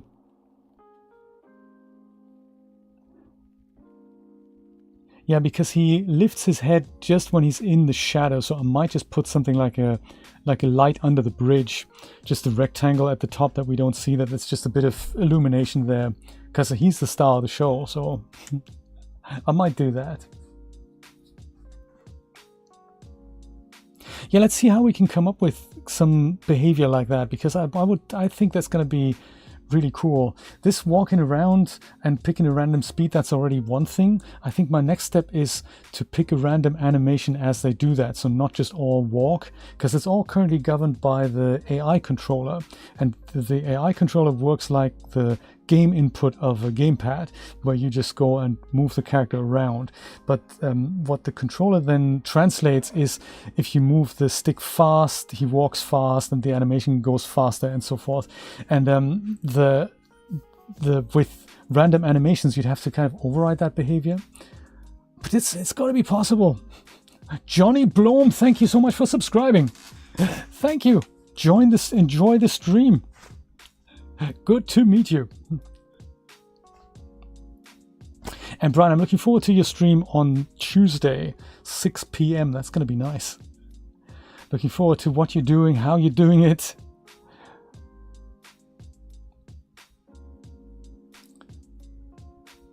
Yeah, I think we go on the next bridge and then we're out already. Yes, Brian, indeed. Good stuff. Woohoo! Oh, nice. The bot got me and Brian in. That's good. Formerly known as Twitter. Yeah, indeed. It's now x.com.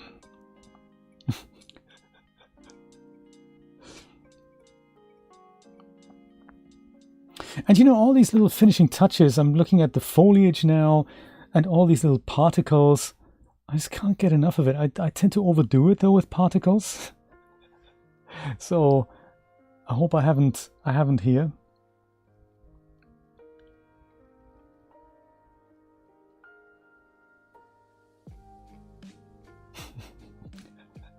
X.dumb, yes.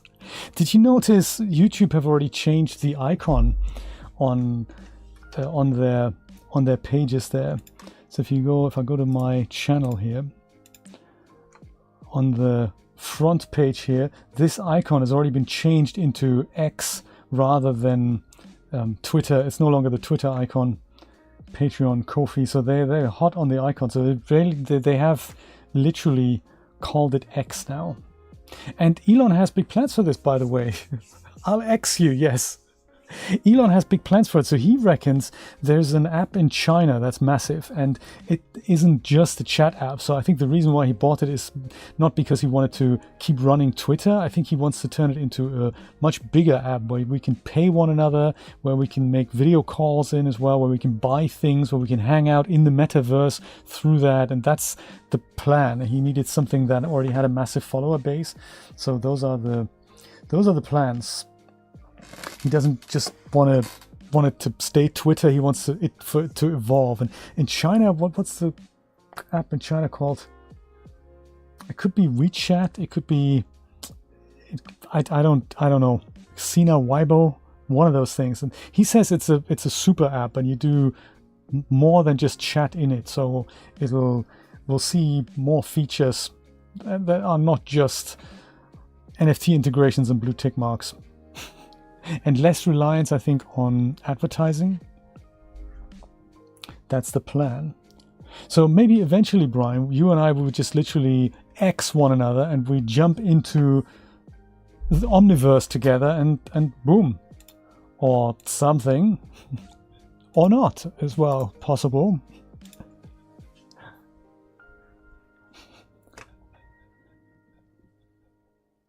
Good point.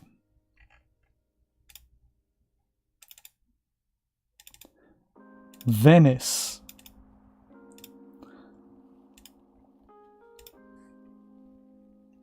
And this was 30 frames, wasn't it? So modify, not timecode, sorry, that's interpret footage. Assume it's 30 frames. Then make sequence from clip. Then also ignore the first. Oh, that's interesting. The camera hasn't moved. I've had this before. It literally just rendered that. And I don't know why. Why would it do that? Dang, brother. Also, it's only done like 6 seconds here. It hasn't done all the frames that we've clearly just looked at. So what's happened there?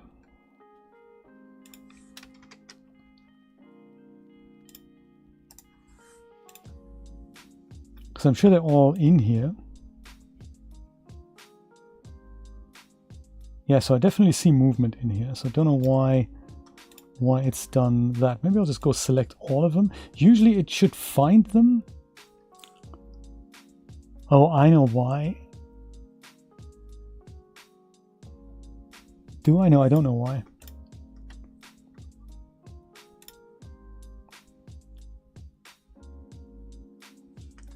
Aha. Because Adobe. This shouldn't happen, but it does, so I'm ambivalent. Could it be because he hasn't overwritten files that I did before, that he literally just mixes things up now? This is not usually what he should do with that.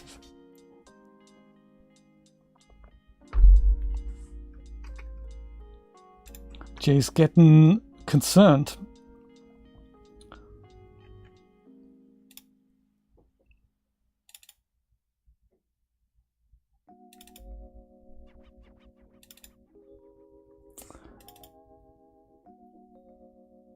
Venice.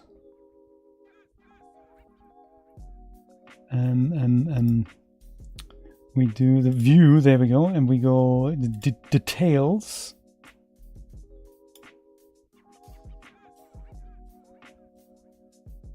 Yeah, so there are some things where he has the same frame number but with a dash.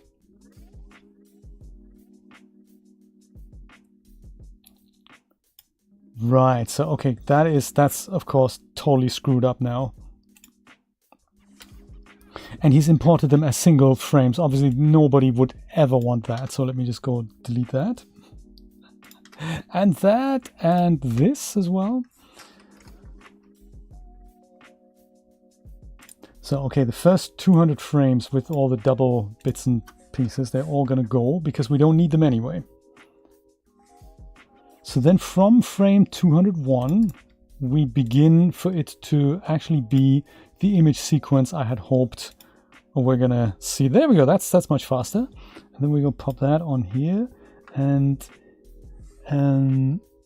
keep the existing settings. And also, this isn't 60 frames, so this is now interpret footage, 30 frames.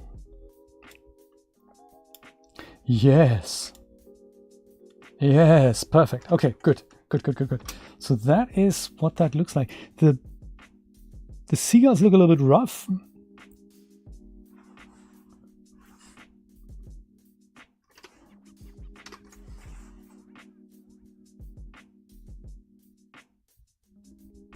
And the resolution could be higher, but we'll do that in the next render. And I might just add a little bit of color correction to it. Small bit of a vignette there with Lumetri or Lumetri, whatever it's Lumetri, whatever it's called. That's a filter inside of Premiere that lets us add lookup tables and all kinds of other cool stuff. But I think I want to go and give the sheep here a little more light. Just with a light underneath the bridge, like we see sometimes with the light strips. And render that out in 60 frames, and boom, baby!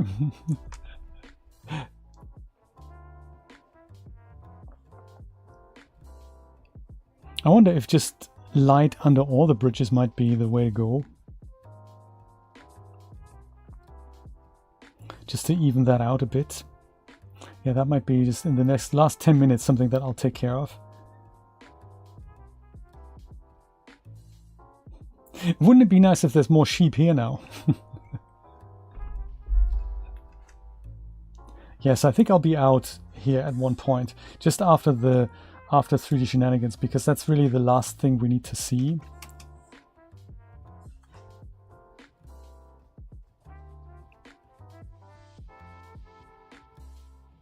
Yeah, maybe even duplicate this tree so that this is a little bit boring here, I'm thinking. So maybe we'll just go duplicate that tree over here.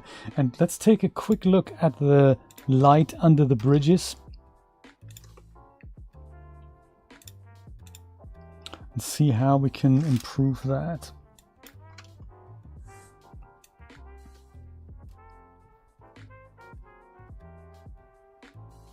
Yeah, like this.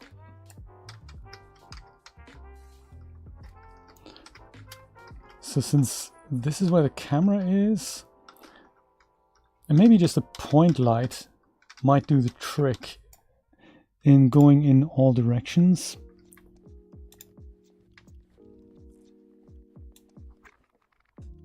Because then it'll just illuminate everything here.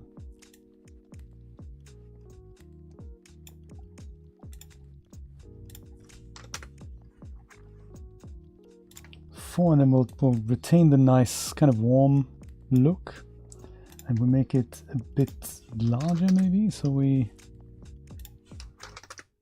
get soft shadows, and it doesn't have to be all that bright really. Whoops, come back here, dude.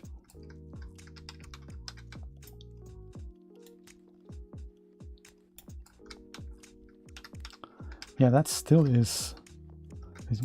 How does it work underwater? That might be cool. Like a pool light. That'll be just way, way softer.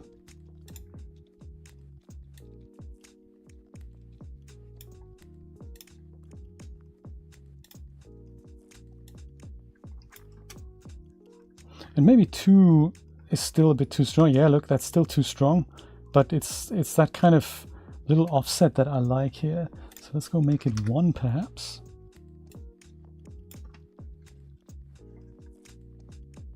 Do you know, that totally transforms the scene. I think that is going to work. That might not work with the when the sheep is there, because obviously the gondola is going to occlude the sheep. Dang. Didn't think of that. Didn't think of that. But yeah, before and after, so very nice. Love what it can do here.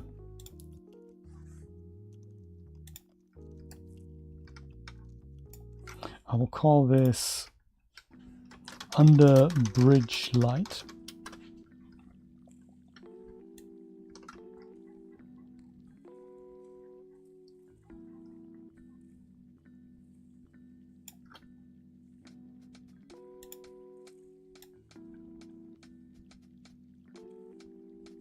It's worth maybe putting it under these bridges as well, so that we don't see that harsh shadow over there.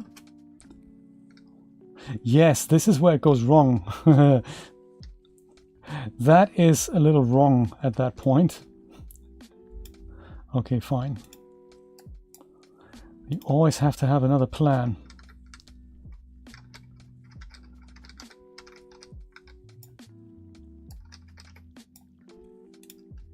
In 3D, it's just never easy, is it?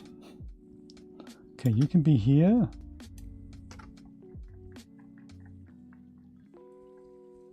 And you can be here, and I think we don't need more. No, perfect. So,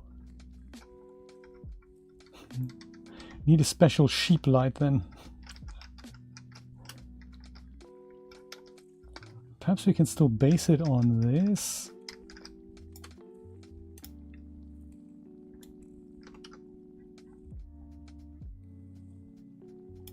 And then just put it up above the water.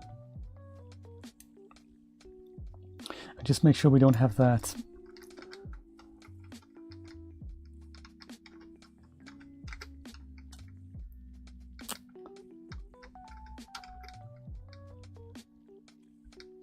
would it be worth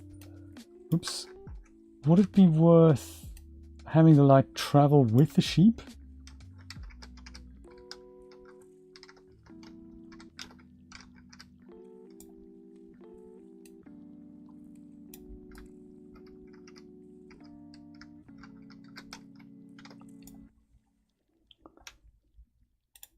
So this is going to be sheep light.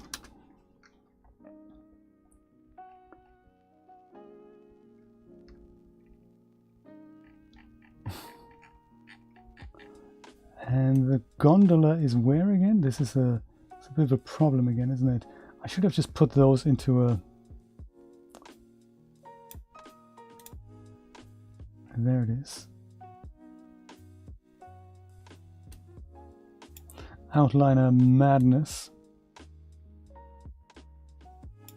Oh yeah, so sheep light. I'm gonna have to go and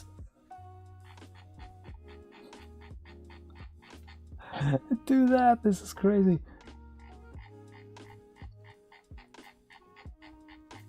This is a real game, you know. It is full of mini games, this.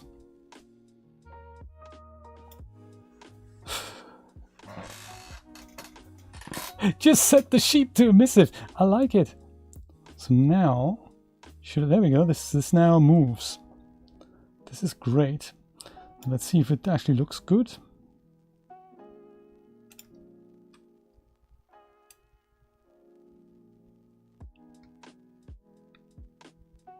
It might be a bit strong, but we do see him look now, so that's nice. I do like that. I might actually use both lights. So this is literally just to illuminate the star of the show here. And maybe 0.5 is enough. Yes, that might be enough. And then I'll use the other lights and put it under the, oops, under the bridge, just as if it was a normal bridge. And then also while I'm here, I'm going to go take that and put that underneath a couple of these bridges here.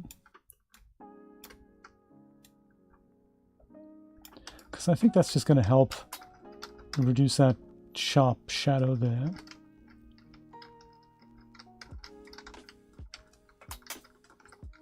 And then did we not have another bridge? Don't know if we see that. No, we're not going to that bridge. So that's enough then here, I think. Perfect. Good, seagulls are going.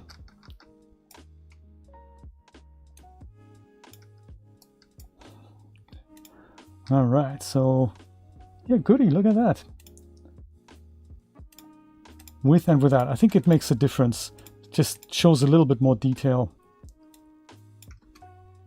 Okay, so what's this going to look like?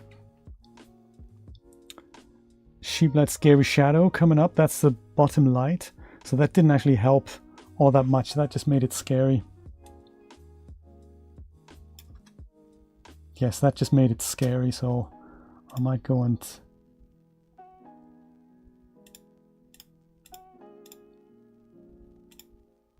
I might just not bother with that.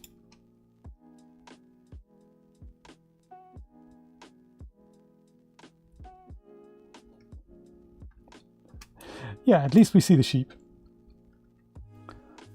I may instead, you know what, I might instead duplicate that light. This here sheep light, since it is traveling, we just need the bridge to be illuminated before, so I'm not going to just pop another such a light here.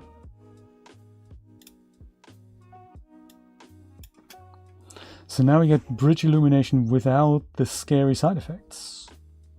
Yes, maybe even a little bit too strong.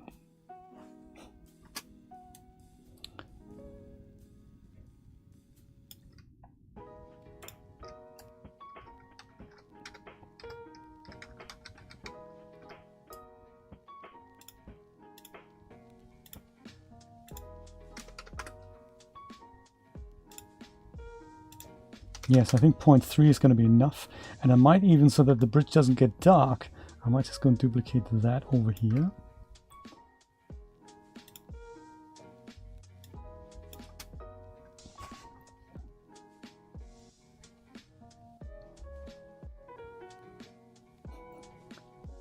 Yes, good. I think we've got it. I think we've got it. Hey, this is nice. This is nice. I'm going to go and render this out at full resolution, and I will go and share it with you next Saturday, when of course I'll be back at 5 p.m. Eastern Standard Time. It'll be great to see this whole thing in action. Let's go and play it and just go and see what this looks like one last time.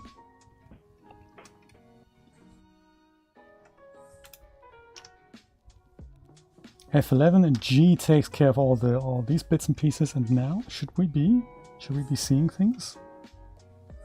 Oh no, because I'm not playing it. Duh. That's why. I'm going to put this back to here, to the kind of the top there.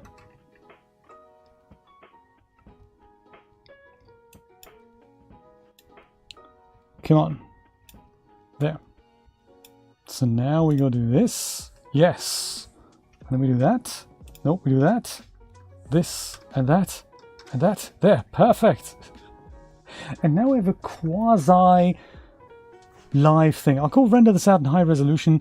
Hey, this was really nice hanging out with you. Thank you so much for all your time and all your suggestions. This is fascinating. I really like working like this.